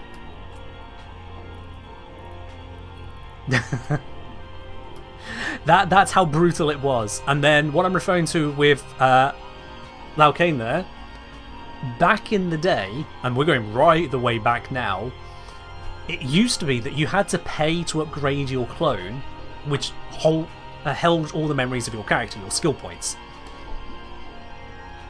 If your clone died without you upgrading it, you would lose a whole bunch of intrinsics and mastery, 10% of what exceeded your clone's capacity. And this meant that people who had played a long time, they could have to spend out on a clone probably 5 or 6 times as much as the value of the ship they were flying. Which means those people didn't want to fly smaller ships because they were more likely to lose their clones, and so these skills they trained in smaller ships were now useless to them. It was too risky. Which is ridiculous. The idea at the time was to make it where more long-term advanced players had to spend or otherwise stick to big ships to give a role for newer players to fly the smaller ships, but really it just meant a whole load of people didn't want to actually engage with the game, which was stupid. Is the implants cost fortune? Oh yeah, implants can also really do you in. But people couldn't fly without the clone, is my point, Laukane. You could choose not to fly implants. It'd make your ship worse in some areas, but not too terribly. But if you didn't fly the right clone, that was also before skill injectors. You just could not get those skills back without waiting weeks for it to passively fix itself. Weeks to get back from one loss was stupid. You need faction standing 8 something to justify a clone. You didn't need it faction 8, but you did need at least good enough standings back then, yeah. Month and a half for carry 5, yeah. Like, I'm training one skill right now that I've been training for days, and it is halfway through. It's got another 6 days, 9 hours on it. One skill at the high level. And I'm training that one skill, having trained a different one for 17 days. No, having got another one to train for 13 days afterwards, solely to get one other skill that then makes it where I can reprocess these modules I'm picking up 8% better. It's just I'm that far down the skill tree that I don't really want to spend the time training other things. This is the thing that has more value to me as a person, which is why I'm doing that. Anyway, I got happy a moment ago about something I found in the site here. Let me just show you guys that real quickly. We have a look at the loot. We've got my laser crystals that I'm using to shoot with. I've got some repair paste in case I damage my ship in different ways. Probes, passkeys I've used for getting into sites, those metal scraps we don't care about, boxes of ISK, stuff we found in the data site, my refit depot, the crap item we found somewhere. But no, this thing here is the one we just looted in this site, and this is actually one of the most valuable items we have found. Actually, no, the most valuable item we found today. This module can drop from almost any NPC in the game. Almost any of them can drop this. It has a low chance, but multiplied by the number of NPCs you kill, that low chance stacks up into near certainty. This item is 50 cubic meters of space, so it's pretty easy to carry in anything but a shuttle. And it is worth 4.5 million ISK. This one module is worth about 9 frigate hulls. And the reason for that is because it reprocesses into so many materials, you can actually build about 9 frigates with it. If a brand new player gets this item, they could just head over to a market, any of the high-tech markets, drop it straight to someone already buying it. They don't even need to pay attention, just give it to someone, take the money, and at that point they could fully fit themselves multiple frigates to do whatever they damn well please with. And that is considered relatively low tier loot overall. I'm happy about it because it's valuable in and of itself, but in the grand scheme of things it's considered relatively cheap. If you got 3 of these, a new player would be able to fully fit out a very basic cruiser. 5 of these, you could actually make that cruiser somewhat interesting. 10 of them, you could fully fit out the cruiser for my level of play. That one module is worth a surprising amount to say that it came from one of the basic NPCs that just spawned in this site that I came across. A nice little bit of value right there. Warp drive active. A nice little bit of value. Alright, let's pop through to the next star system and see what's in there.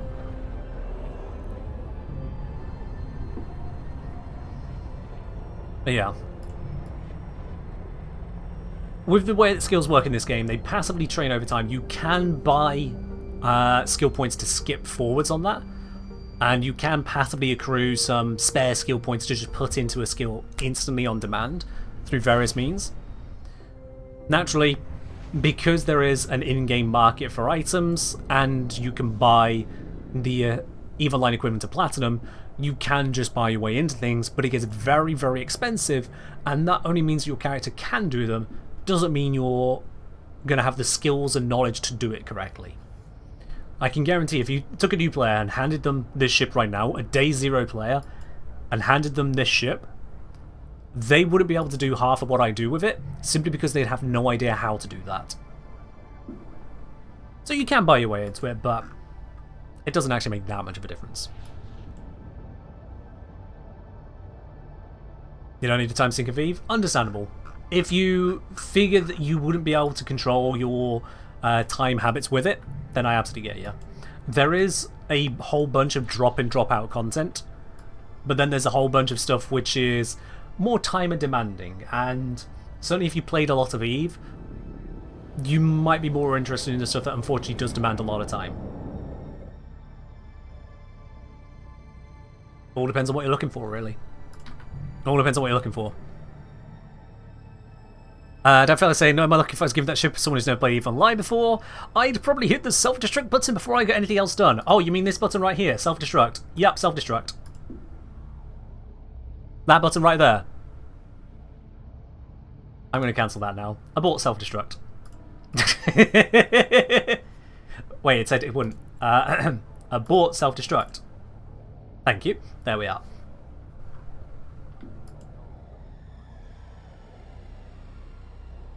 I tried to abort it a little bit too quickly. And it said, well, no, you can either turn it on or turn it off. Not both in 10 seconds. Tilly saying, yo, I just tried to get into EVE Online a few days ago, but the new play experience makes Warframe look beginner friendly. Oh yeah. Oh yes. Oh yes. As I said earlier on in the stream, this is the kind of game where you need someone else to help you out. What's the purpose of that? A couple of reasons, Quiet Canary. One, you might be stuck in the middle of shithole space where you have no means to get home. There is nothing you can do. You are stuck. And rather than waiting for someone to find you and kill you, you just go, I'm going to go home now. I'm done. Bye-bye. The other reason that is there is people get bored. They're all waiting together. They know something big is going to happen. And they're waiting. And they're waiting. They're there ready to defend because they know there should be an attacking fleet. And so they start playing the self-destruct game. They see who can get it closest to 1 second. Who can get it right down there, because it sends a broadcast to all people nearby when you start the sequence. It lasts for 2 minutes, but it doesn't give you a 2-minute timer on screen. It'll pop up with a 10-second reminder, well, every 10 seconds. It will then broadcast to everyone nearby if you cancel the self-destruct and how close it got to self-destructing. So there are people that play the self-destruct game trying to hit 1 second. This is a game with a tick rate of 1 second. That means that if you try and take an action, those actions all resolve on the second every second, rather than at, say, 60 FPS. Which means if you mistime it, or you get a little bit of lag, trying to go for that 1 second, you actually try to do it at 0 seconds, and guess what happens at 0 seconds to a self-destructing ship? I've seen it happen. I've seen it happen. I've seen someone self-destruct a battleship worth like 250 million. Older today prices, they're more expensive now. 250 million, just went pfft. No one shot at it, nothing happened, they just popped. And all of us got to laugh at them. So fleet meetups are just filled with people randomly exploding all over. They're not supposed to be, but sometimes that happens. Sometimes that does happen. Right, we're just coasting through this system at the moment, going the sweet speed of not a lot, and I've ended up my next pathing destination to be greeted by not a lot of interesting stuff. Now, I could double back and then go down a different route. I could take a different turn and go a different route, or I could show you a different ship. I'm more interested in showing you a different ship. So I'm going to do exactly that. Warp drive active. I'm going to do exactly that.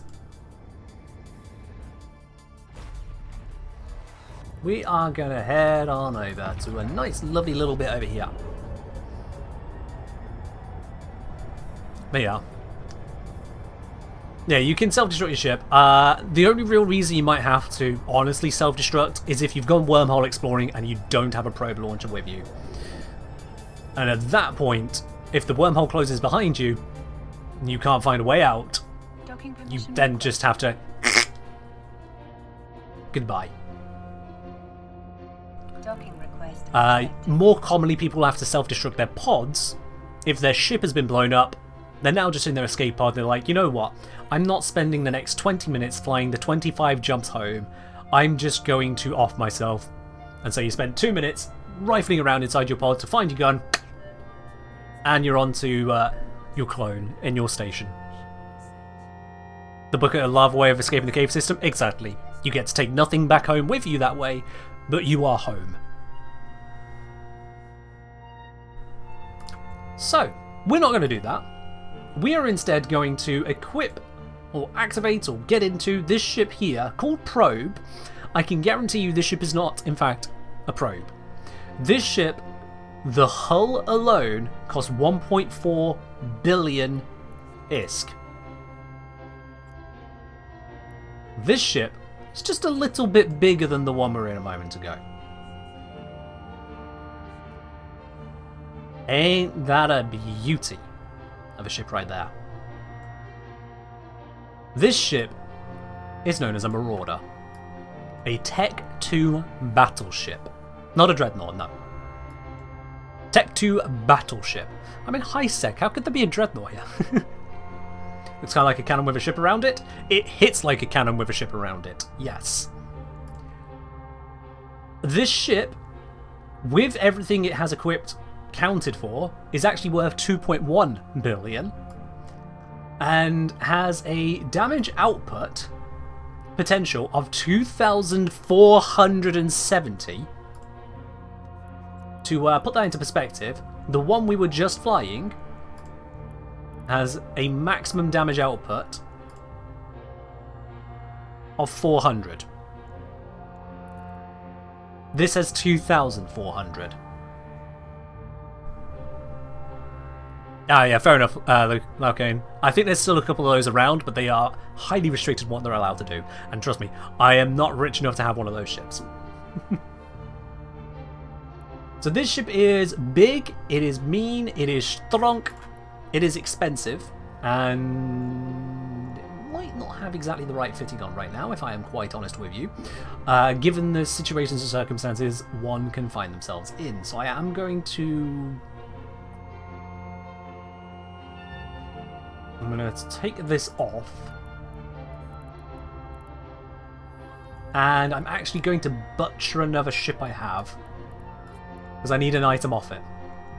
I need this one right here. Now, when switching ships, you have to wait 10 seconds between switches. Just so the game has enough time to properly process everything. There we go.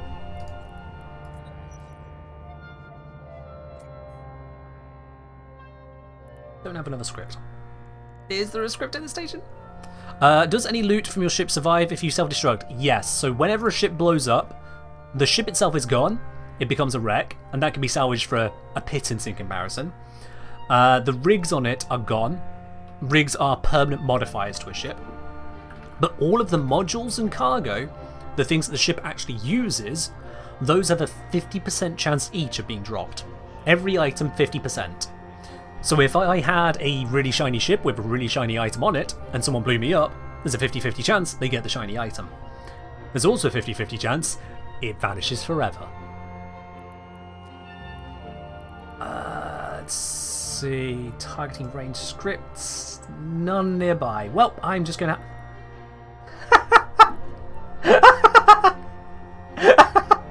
Okay then, yep. Alright.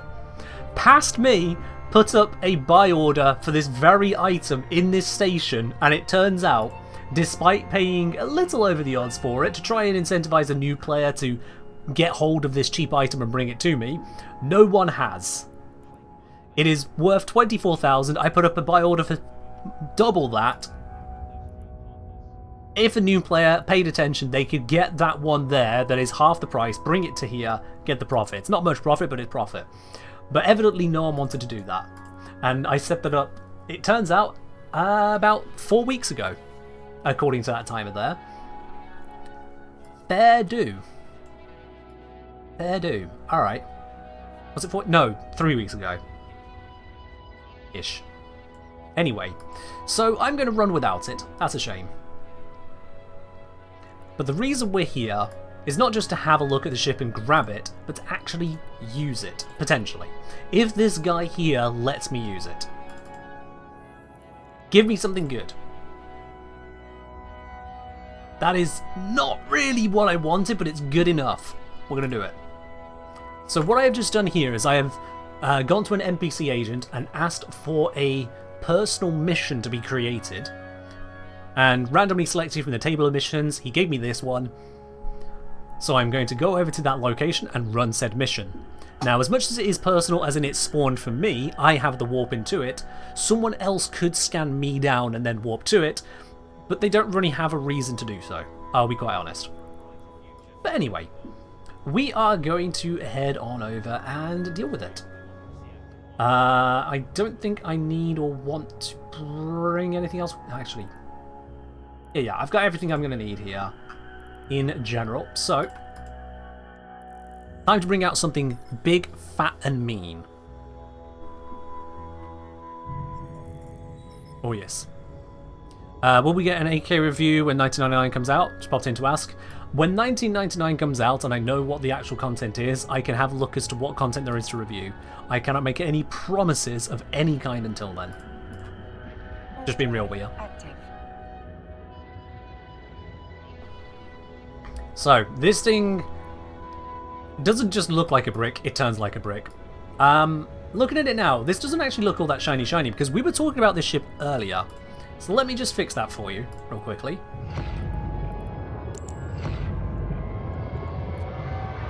I can repaint it white. Let's clean it up for maximum white. Or we can go to default colours. This Iron Man themed absolute laser bastard. This is the ship that I flew up to the front door of some mob gang equivalent, banged on the door, called out the bouncers, and then lit the beacon to bring in 50 bombers. This is the very ship that did it. It is still alive. This is the blingy blingy.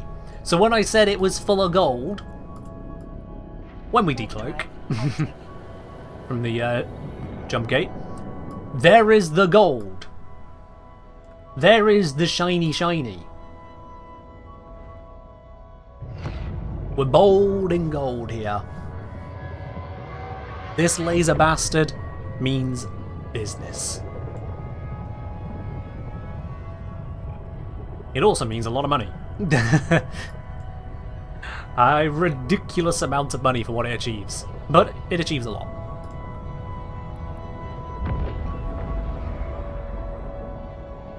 Paint jobs, some of them you can get freely, some of them you have to pay Plex for.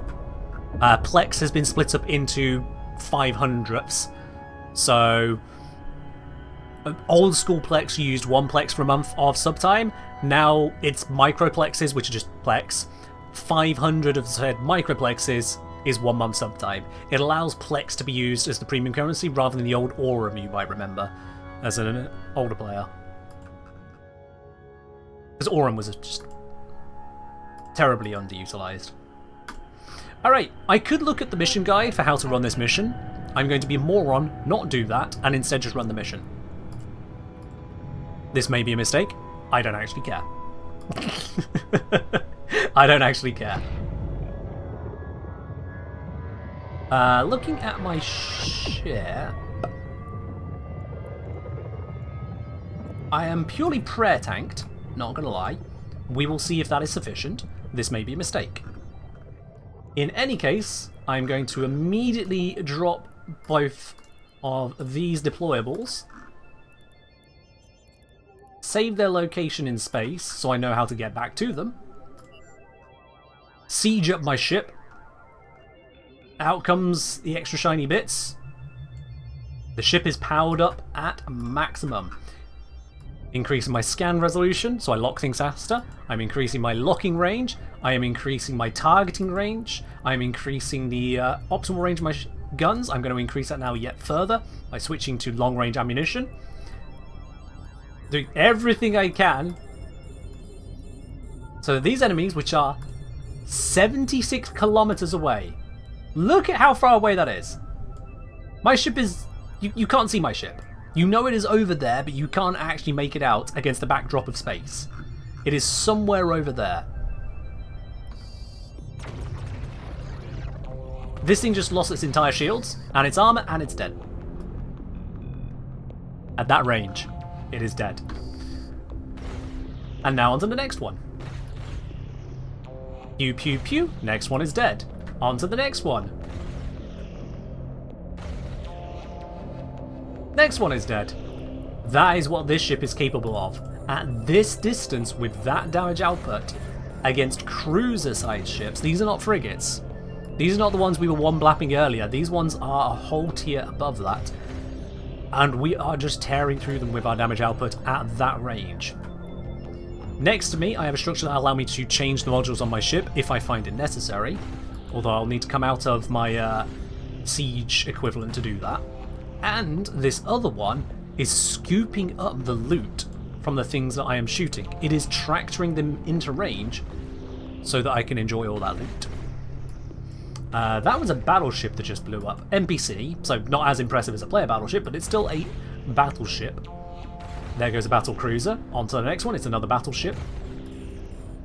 This ship is pretty much designed to warp in, sit fat, and take them out. Bap, bap, bap, bap, bap. Easy mode. Which is why it costs so much bloody money. Other ships would have to move around the site, get up close to the enemies, have to dodge these shots from the enemies, constantly tank them. These guys aren't even getting into range. The others over here haven't yet reacted to just what's going on. They don't realise the sheer danger they are in. Now, some of them are even further away. That ship right there is the furthest away, 130 kilometers. My long-range lasers do not reach out that far. Not even close. Kinda close, but not far enough. The laser becomes too unfocused over that long distance. No damage will apply, even if I could lock them up. However, I have a solution for that as well. A module has run out of charges. That is not the noise I like to hear. There we go. I apparently have been burning through some of these crystals. Let's see, any others close to burning? That one is very close to burning. Why do I have so many close to burning?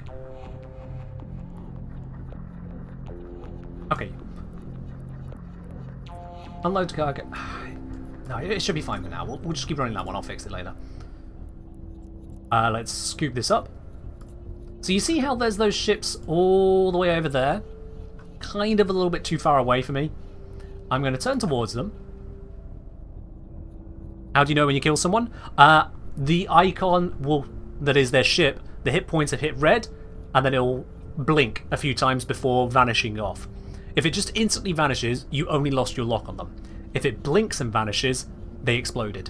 You will also see the explosion in space. And if it's a player, you'll get a kill mail saying, "Congratulations, you just killed this person. Here's what you just destroyed."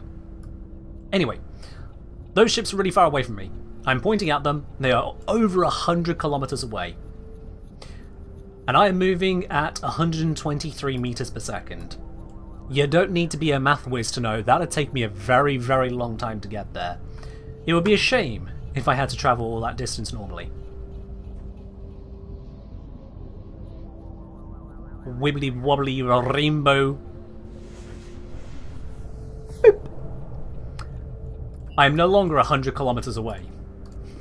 I am right on top of them. You can see one right there. You can see a few of the ship models. You can see the bullets raining down upon me now. If your ship dies, do you lose it? Yep, permanently. It's gone. If your ship dies, it is a wreck. Go buy a new one. Or build a new one if you have the means to do so. But I'm not going to lose this ship. Brutal? What's brutal is that this game is always on PvP. If your ship is undocked, someone could shoot it. Now, I'm in a situation where no one is reasonably likely to do so. Even if they attempted to do so, unless they brought exactly the right thing, the NPC police will kill them first. But if they wanted to go to such extremes, they could kill me. My lasers are missing that guy. He is far too close. Try this ammo. Okay, that is a slight problem. I'm going to have to shoot something else. I'm actually too close to this guy. He is too small, he is moving around me too quick for me to hit him. Let me try now. Well, shit me. Okay. I've apparently put myself too close to this guy. Good news is, I have drones, so the drones can kill him. Small drones, engage, and whilst they kill him, I will shoot other things. Like this target right here. Battleships cannot move so quickly, and I can hit them with lasers at rapid pace. That guy is getting destroyed. 2 to 3 health bars of shields, armor, and hull. Correct, Solomir. How they work is you will always hit shields first. Once the shields are nearly depleted, it starts leaking through to the armor. The amount of leakage depends on the person's skill. But yeah, it starts leaking through once it's nearly depleted, and at 0 shields, all the damage is now hitting armor. Once the armor gets down really low, you start hitting the structure, and once the structure hits 0, the ship is dead. Straight up that. There is no bypassing straight to armor or hull. There is no toxin damage bypass or something like that. I am definitely in the wrong spot here. I am in completely the wrong spot.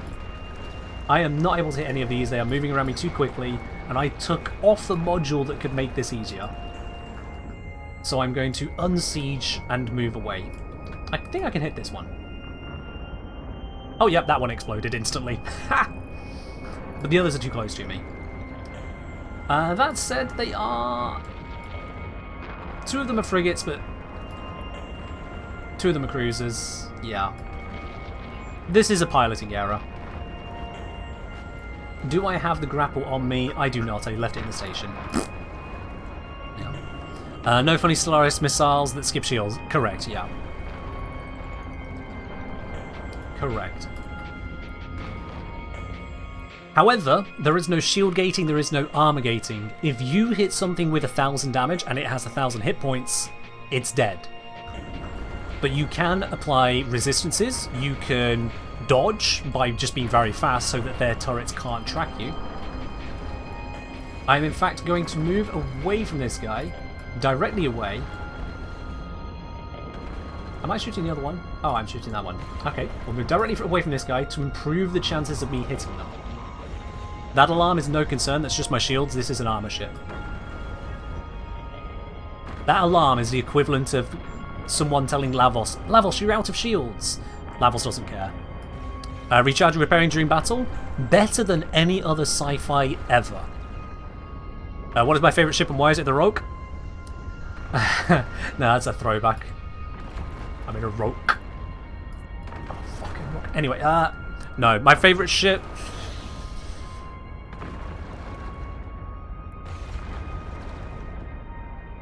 Probably the Curse. Yeah, probably Curse. Oh, I'm piloting this like an absolute moron right now. And I'm not even hitting. This thing is annoying me. Perish! I demand it. Oh, that hit. There we go. Now I've got the angle. There we go. Those lasers are tickling his face off. There we are. Drones come in. Whew. Yeah, unequipping the grapple. Not the right choice for this mission. Whatever. Flown well, T2 interceptors could tank better than battleships due to speed, angle of attack. Against the right target, yes. So, small ships can speed around big ships. Medium ships can kill small ships. Big ships can kill medium ships. And ultra big ships can kill everything because of their bullshit. Kind of. But there's a whole host of stuff in the middle. A whole host of quirk all throughout that. But basically, the smaller the ship, the fewer your hit points, but also the easier the chance of you dodging. Turrets you can dodge 100% if you do it right. Whereas missiles, if they hit you, guaranteed damage, but the amount of damage scales down. For example, if I were to use missiles on a ship of this size and try to hit a cruiser, even if the cruiser did absolutely nothing to try and mitigate the damage, I would probably only hit the cruiser for maybe a quarter of the listed missile's damage, because the cruiser is just so small, and the missile explosion so big, most of the explosion wouldn't actually be hitting the cruiser. It would be like trying to use a fragmentation grenade, or frag grenade, why did I call it fragmentation? A frag grenade to kill a bee. Sure, you can have the shrapnel go everywhere, but the chance of a bit of that shrapnel hitting the bee is low. So the way the game accounts for that, rather than making it chance-based, it's just at a percent of the damage hits. Whereas you get a much larger target, that target's going to take the full brunt of that grenade. It's going to hurt them. Anyway, we are right on the acceleration gate. Everything I need to do in this pocket is done. I've shot everything dead. It is glorious. I'm going to leave that thing there, scooping up as much loot as I can, and head through to the next location. Because the mission is not done yet. Active. But we have taken out some very heavy-duty items there, some battleships, no less. And that is going to be value for us. We'll see the ticks later, which will tell us how much we've earned from it. Oh god, that is a slow warp compared to most things I fly. Yeah, Solomon, I didn't properly answer your thing about repairing. This here, for example, is my repair module. When I activate my bastion here, we'll see the maximum value I get out of it. So when I activate this, I repair, after 11.3 seconds, 3,873 hit points. My total armor value is 12,000. So I can repair a quarter of all of my hit points in a single cycle of that repair module. On top of that, if I have a look at my fitting information, my damage resistance, my lowest damage resistance is 61% against thermal damage right now. And that's with me using the lowest possible resist I could to get more damage out of it. Which means that that repair would be equivalent to something like 8,000 incoming damage? 10,000? Yeah, it's more like 10,000 incoming damage. Now, it does take 11.3 seconds to do that, so my repair amount total at its lowest is about 900 hit points per second. A mission of this caliber typically only requires a tank of up to 400 to 500. So my 900 effective at lowest is more than this mission could ever demand of it, and I have range control, and I have long range guns. This ship is the definition of overgeared for this kind of encounter. I am just selecting things at super long range and picking them off, because there is not a damn thing they can do about it. And I just realised that thing over there is exactly what I need for this mission. So I should probably drop one of these by now. Oh. Yep, there we are. And save the location so I know where it is to be able to get back to it. Because if I could not get back to it, that would be a problem. That would definitely be a problem. Including the one back over that way that I've left behind. I want to pick it up later. You can see the green beam. It is scooping up the items that have dropped. It's bringing them in at 1,000 meters per second, which is pretty slow. But it's doing it passively whilst I do everything else here. And it will just keep on running and running and running until either I scoop it or someone else blows it up. The meanies. So yeah. This is what is known as level 4 mission running. Level 4 because that's the tier of mission I've taken, and mission running, you get missions from agents, they're missions. It is considered pretty basic stuff in EVE Online. If you have the right setup for it to clear them quickly, you can get a decent amount of money from them, but not a huge amount. They come with their perils. Not huge perils, but there are perils. Basically, if you want to run them, go ahead and run them.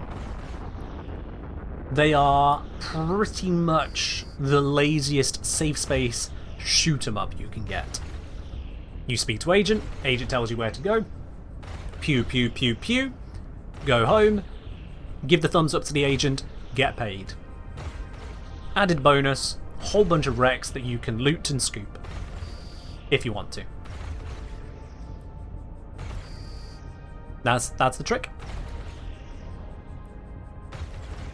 And it means I get to bring out big shiny ships like this one, doing big shiny damage without it being at serious risk.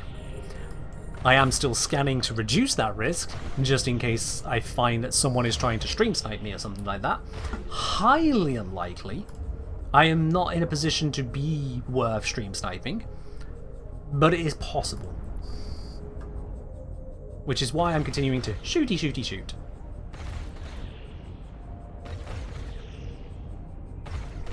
Now, back in the day, rather than having these different icons for different sizes of NPC ships, they used to all just be pretty much the same red X. And so, mission running like this used to be derogatively referred to as just shooting crosses. You'll notice how little I'm actually kind of interacting with the space and the location. I am choosing a target, my lasers blapinate it, I choose the next target. Not exactly the most complicated experience, is it? To put it nicely. But I didn't pick it to be complicated.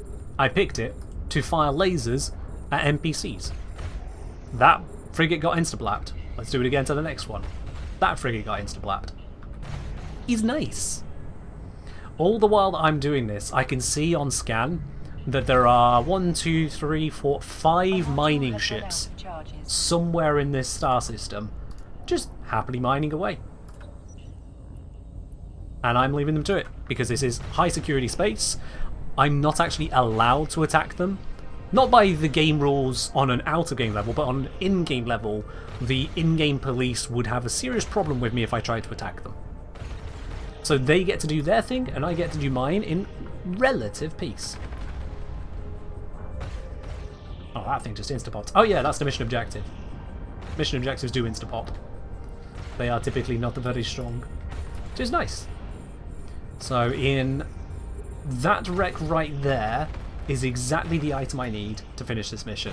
I'm going to kill everything here first, and if that wreck is still sat there, I will then move towards it and try and grab it. Although I think this thing right here will probably scoop it up first. Maybe. Is this in conflict range? Let's have a look. Might not be. No, it's not. How long have I been playing? That's actually a difficult question to answer. Hours? Not sure. There used to be a way I could check. I don't know how to check that now. Years? I took a long break a couple times over, so it's hard to exactly say in that. Hey, I just made 6 million ISK from the bounties. That's nice. But, I started playing, let me see, I created my first account 2014? Why am I thinking about it long way? I can just do it this way. 27th of March 2012. There you go.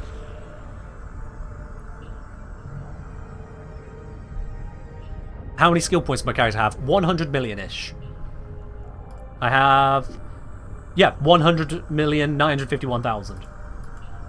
And every NPC here is dead. I'm turning off the Bastion cycle. I will soon be allowed to move again, because part of the cost of that super high damage option is that I am fixed in space. I cannot move. Now that wreck that I need is still sat in its spot. What is the range on this again? 48 kilometers. Brilliant. So what I shall do is I shall aim myself towards that wreck. As soon as this runs out, my ship will actually start moving. And then I'll jump past the wreck, but within range to scoop it. Alright. We are able to move. Engines are turned online. Angling towards it. 3, 2, 1. Activate the jump drive. We are aligned. Large micro jump drive is activated. We're about to go 100 kilometers in a straight line. In 3, 2, 1, jump. There we go. And we are in range to scoopy scoops. Stop moving the ship. My tractor beam is rapidly pulling this one item in, because I also have a green beam for scooping, specifically for this situation of I need the item in that wreck, give it to me now, plus. Yeah, Siljaw, yeah, Ishtar is still a very good ratting ship. That has not changed whatsoever. Ishtars are very, very common throughout nullsec for ratting in the anomalies down there. Here we go. Let's grab this. Yoink. There's the militants that we need to capture. And whilst we're at it, I'm going to grab my salvaging drones, which of course I carry because I'm a loot goblin. I'm going to tell the salvage drones to salvage this wreck right here, just so my tractor down there doesn't need to deal with it. So if we look at one of these, you can see this lovely little thing going around. Little grabby, activating its lasers. And they've analysed the wreck, and they found some armour plates of use. There we are. I did find a little bit of salvage. It's not worth a lot, but it didn't take a long time either. Yeah, loot bites. So they disassemble wrecks looking for valuable items in the wrecks that could be used to jury-rig ships to alter their capabilities in some ways. In this case, I found something that can be used to make armour-style rigs, so that's nice. But we are done here. We can head back to where we came from.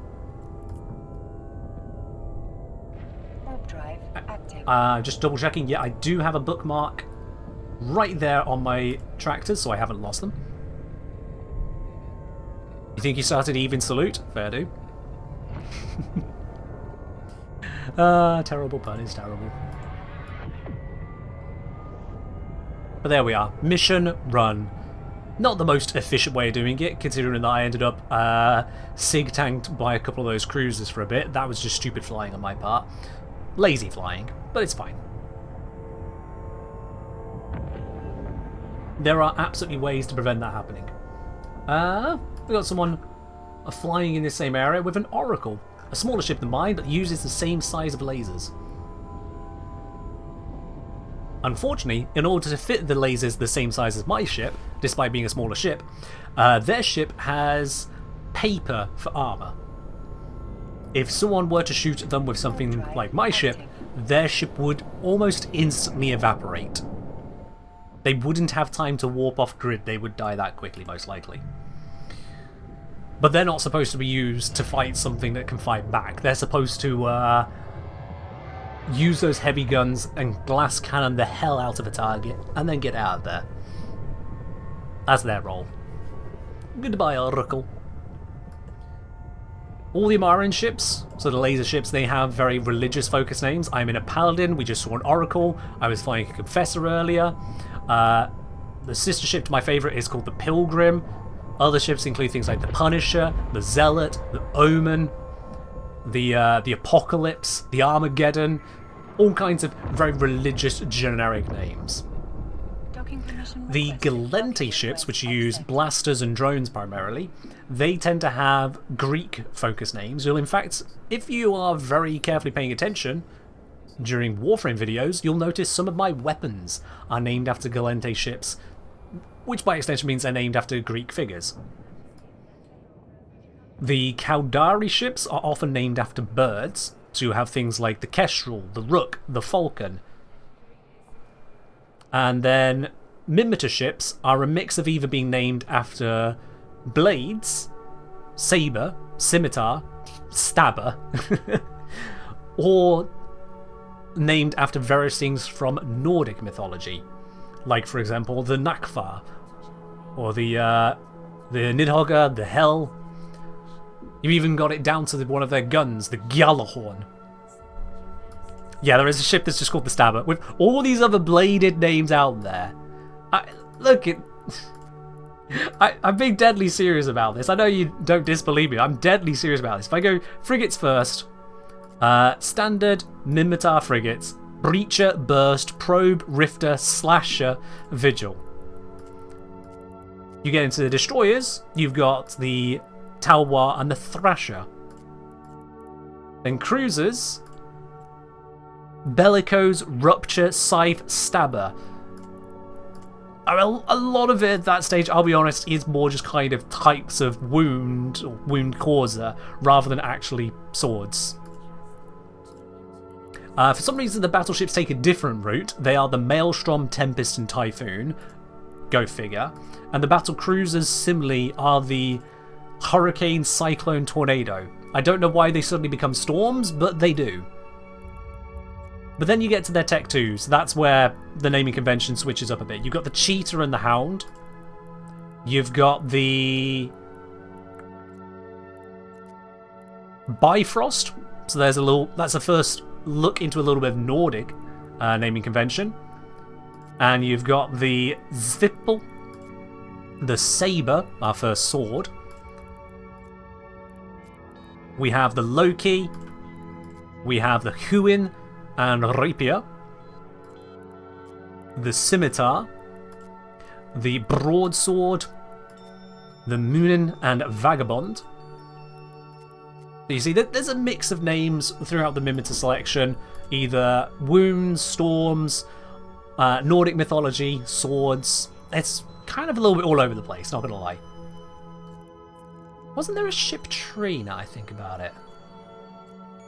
Utilities... Nope. I swear at one point they made a ship tree that I could just look at. Oh, there it is. Here we go. So Galente, we've got the... into the Tech 2s. We've got things like the Tyrannus, the Ares, Eris, Enyo, Ishka, Magus, Nemesis, Helios, Keres, Thalia, the Proteus, Oneros, Lachesis, Razu, Deimos and Ishtar, Phobos. Someone was saying, methinks they didn't want to use the Throng in its variants for naming. I'm not familiar. We've got the Astarte, Eos, Sin, Kronos. Oh, Tech 2 Dreadnoughts, what the hell? Okay, this is new to me. Tech 2 Dreadnoughts? Evidently I'd never heard about this. Disruptive Lance damage. What the hell is a Disruptive Lance?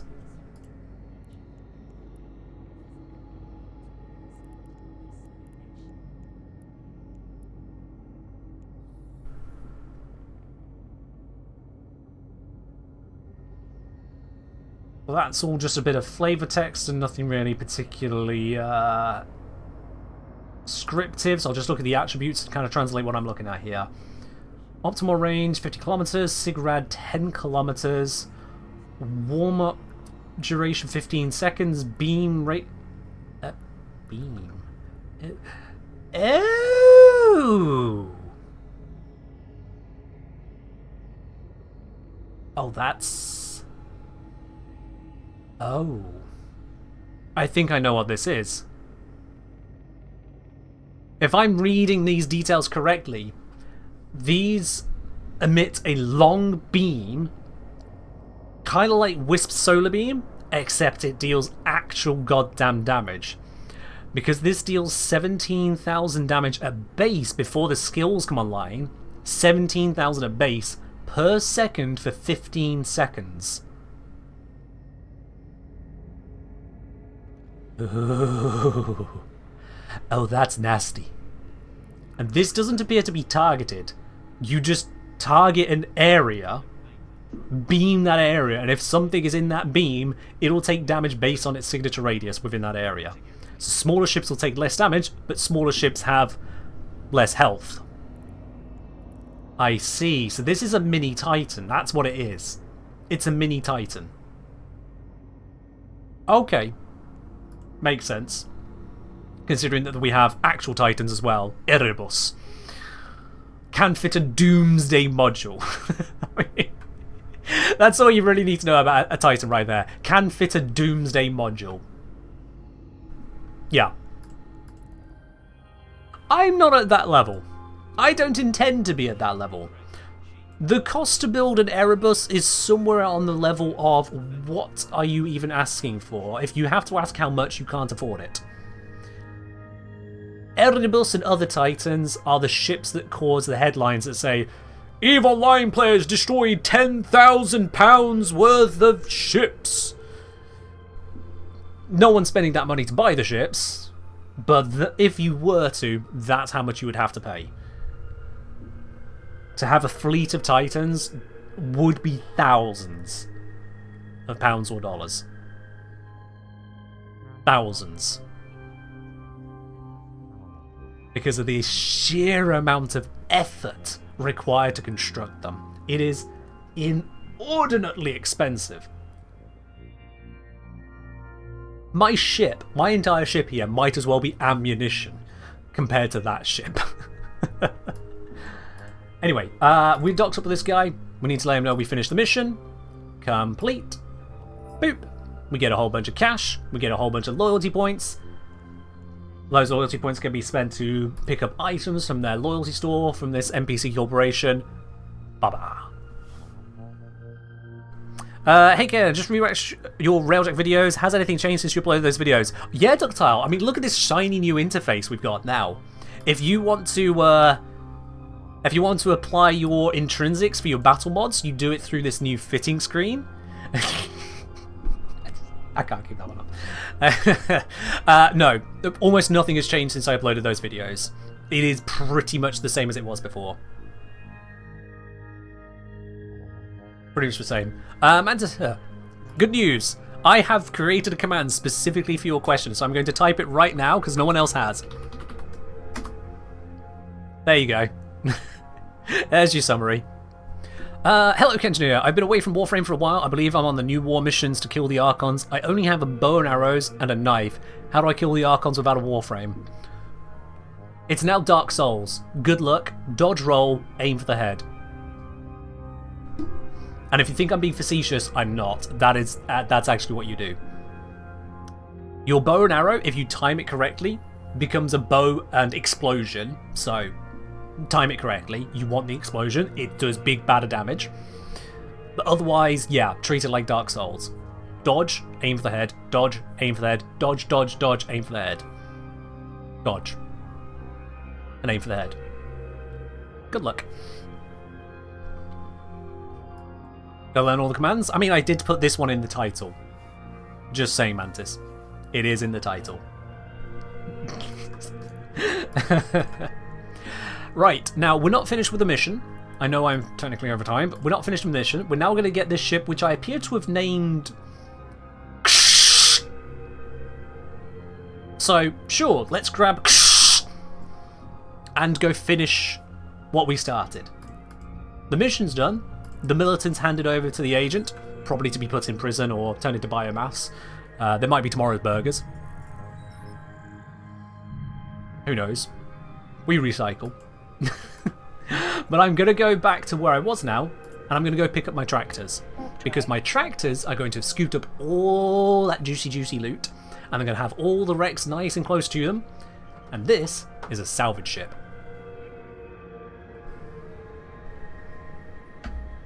I was saying you named it like static, but it is actually static. It is, yeah. The name on this one is just... It's just dots in a pattern. If you'd like, consider it a 2-bit pride flag.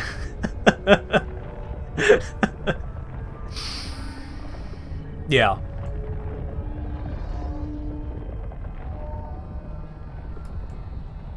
So this here, this rust bucket, except it's not Mimitar, is a dedicated salvage ship. Does it take ASCII or Unicode? I don't know how to properly answer that question, so I'm going to say... I mean, I can use alt codes in naming fields, and I've seen Russian characters and Chinese characters and Japanese characters, so a bunch. But I don't know the correct answer between those two, sorry. If indeed is one of those two. Warp drive active. Anyway, we're going to take this salvage ship, which warps so slowly it's almost quicker to get out and push. Still charging the warp. Still charging the warp. Warp active. There goes the turret. We are flying through space, off to this beacon over here. We go past... Hey, there goes the star. At full speed, we do go a significant multiplier of the speed of light. Like, this thing's maximum warp speed is 3 astronomical units per second. 1 astronomical unit is the distance light travels in 8 minutes to get from the sun to Earth. So what just happened there is we reached a maximum speed of 180 times the speed of light, I want to say. Yeah, 180 times the speed of light. That's pretty good. I think that's pretty good. Right, let's open the cargo on this. Let's see what's inside here. Ah, look at that. That is actually all a bunch of crap. This is actual crap. Where's the good stuff? All of that is crap. Not even... It's about $250,000 there. That's terrible. Alright, whatever. Let's salvage all of these wrecks. All stacked up right next to us. Oh, it's beautiful.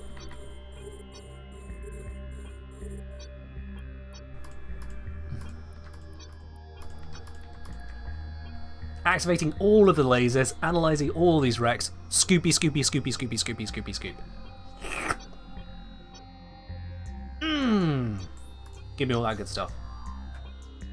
I realise I've used my drone slightly wrong, so I'm going to finish salvaging these, and then I'm going to reactivate the drones. I told them to salvage one thing, I want them to start salvaging everything they can. These are taking slightly longer to salvage, never mind, just that one left. More lasers means more chances to successfully salvage it. There we go, successfully salvaged. Right, drones, salvage everything you can. And now I'm going to continue locking everything up. Everything.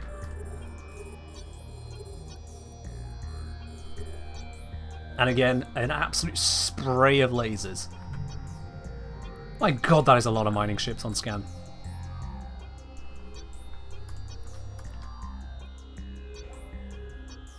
There we are.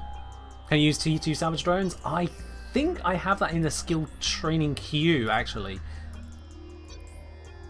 Yeah. In the skill queue. 19 days of training needed on that. And to be quite honest, 19 days of training just to use slightly higher drones when I don't do a lot of mission running, gotta say, not a huge fan of that, which is why it's down the queue. That is a long trade for just a little bit more salvage. When I have lasers. Lasers kinda do the job.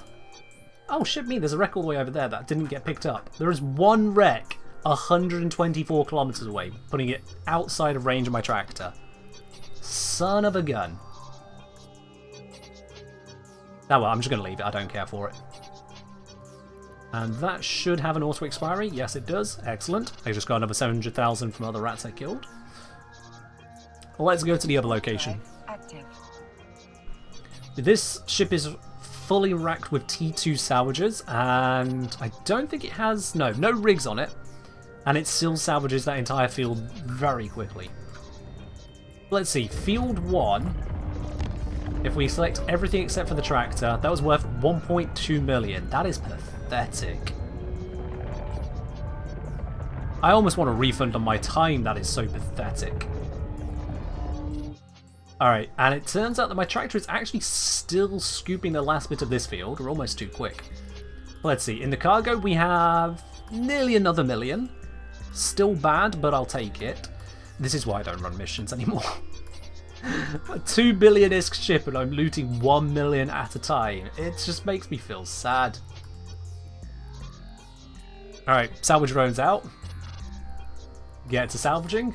I'm going to start targeting things and start salvaging. There we go, 8 lasers active. The drones have successfully salvaged something as well. Let's lock up some more wrecks. Boop, boop, boop, boop. Now I am a bit greedy flying this ship as I've fit it with very little in the way of defences or mobility, but I don't need it. Is there a particular reason why some parts of the screen are blurred? Yes. So it is exactly hiding my map location to not get stream sniped. 100% that, Manta, you are Bang on the money. Now, typically that's not a problem for what we've been doing on this stream. The last time I did an EVE Online stream, that information was literally life and death to hide that information. This stream, I specifically set up the stream to not have to worry about it, but I'm keeping the blur there anyway, so that we don't get any chances deciding to cause trouble anyway. Because it's just not worth it. If you can avoid having those issues, why not avoid them? As much as I'm still giving away information in places, I make it harder by blurring those parts of the screen. Alright, that is pretty much everything looted here. I think... Oh, yeah, one more wreck has arrived. That last wreck has finally been dragged in. I'm going to help my drones in salvaging the absolute hell out of it. If these lasers don't get it first time, yeah, I was going to say. Like, the chance of me failing that wreck with 5 lasers and the drones on it all at once? Nah. And that last wreck had... Bupkis. We got a lot of Bupkis today. Not gonna lie. Today has been a particularly unlucky run, but part of that is I've not been giving myself as many chances as I should, because I've been talking my way through it all the way. But all of that loot and salvage was worth 3.4 million ISK. That's nothing. That's so bad. Oh my god, this is why I don't live in high sec anymore. At least not for mission running. There are plenty of things you can do in high sec which have value. This is not one of them. If you want level 4 missions to pay out, you need to do them in an even more efficient way than that, because, oh, that is low value. That is low value. Drive active. But it's done. It is done. We got all of the loot we are going to get from those sites. We have actually scooped out every bit of loot possible bar for one singular wreck. Which overall, that's pretty hefty going. That's a lot of looting. But yeah, you don't need a 2 billion ISK ship to do that, and there are better things to do with 2 billion ISK. Which is why that ship now sits there more as a trophy and a relic of other times. But it's a nice looking trophy. You have to acknowledge that. It is a nice looking trophy. And considering my total net worth is apparently 20 billion, having one 2 billion ISK trophy sat in a place, yeah, it's not the end of the world. It is not the end of the world. Alright, let's dock up. I forget which station it is, so I'm going to ask my game. It's that station. There we go. Warp drive active. Off we pop. Come on, you fat lump of metal.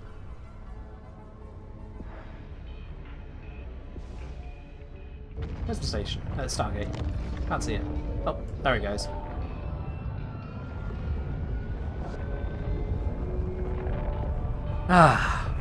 Alright. When we dock up to this station, I'll be quite honest with you, this is where we are going to be wrapping it up for today, because that is the...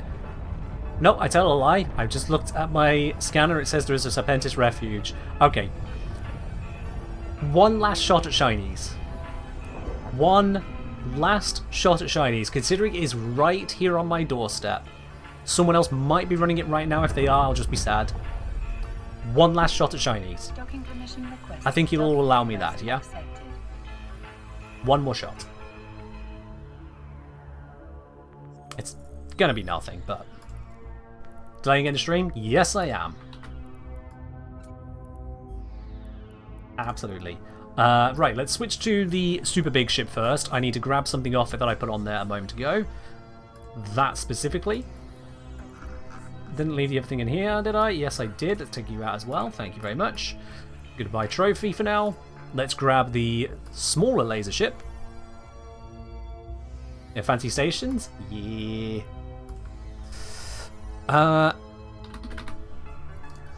You go on. You... Oops. Go in. There we are. Ship is refit and ready to cause some havoc.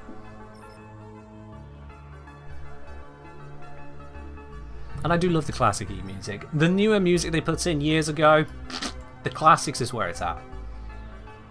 The Classics is 100% where it's at with the Eve music, and I will not hear otherwise. Oh, that is such a fast warp in comparison to what we've been doing. Look how much smoother that is, how much quicker we got out of that station.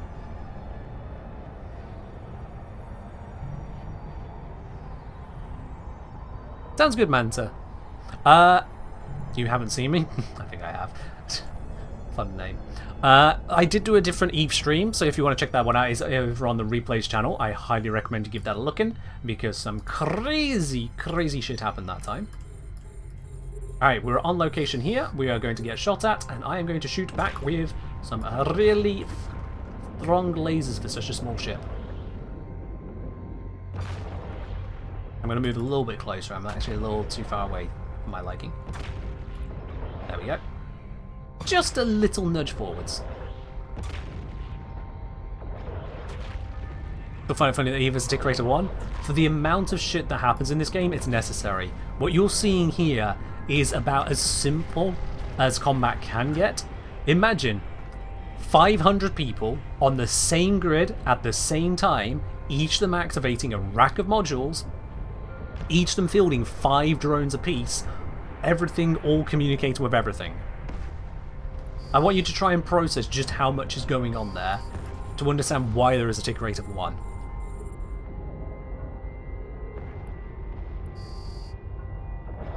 And even then that can be too much for the servers. Because also this is not a Warframe, this isn't player to player with host migrations, this is hosted on the Eve servers themselves in Iceland.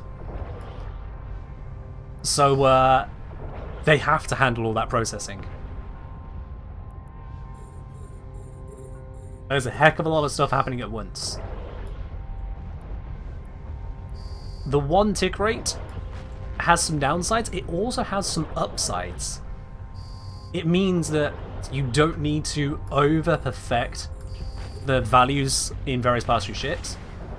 That you can use that tick rate to your advantage. For example, the difference between being able to get into warp at 2.9 seconds or at 2.1 seconds is 0 difference. In either case, you hit warp, second 1, you're aligning, second 2, you're aligning, second 3, you warp. Done.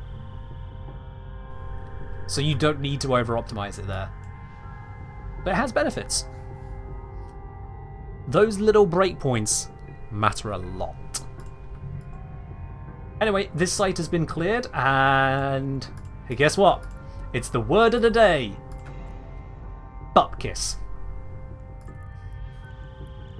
Only 2 ships dropped anything of value, and by anything of value I mean non-zero. One was a pile of crap, the other one is a slightly bigger pile of crap. There are some rocks that if I had a mining laser I could mine, that would earn me this sweet sum of nothing. Because those rocks are beyond cheap. Mining in this game is a fool's venture, unless you are gas mining or you have a super fleet. The new players do not mine. If you try to get into mining as a new player, you'll have more fun just turning off your computer, sitting down and meditating. And for a lot of people they do actually find that fun, so in which case fair enough, go ahead. But my point is, that is exactly the experience of mining. You sit down and you might as well meditate to the sound. Because you sure as shit ain't going to earn enough money from it to be worthwhile otherwise. Alright, we are absolutely done now. So I'm going to dock up, and that is going to wrap us up for today's EVE Online stream. I do hope you have enjoyed this foray once again into this sci-fi universe on the kinder side of things. I did promise the kinder side. At no point today did we shoot at a player or have a player shoot at us.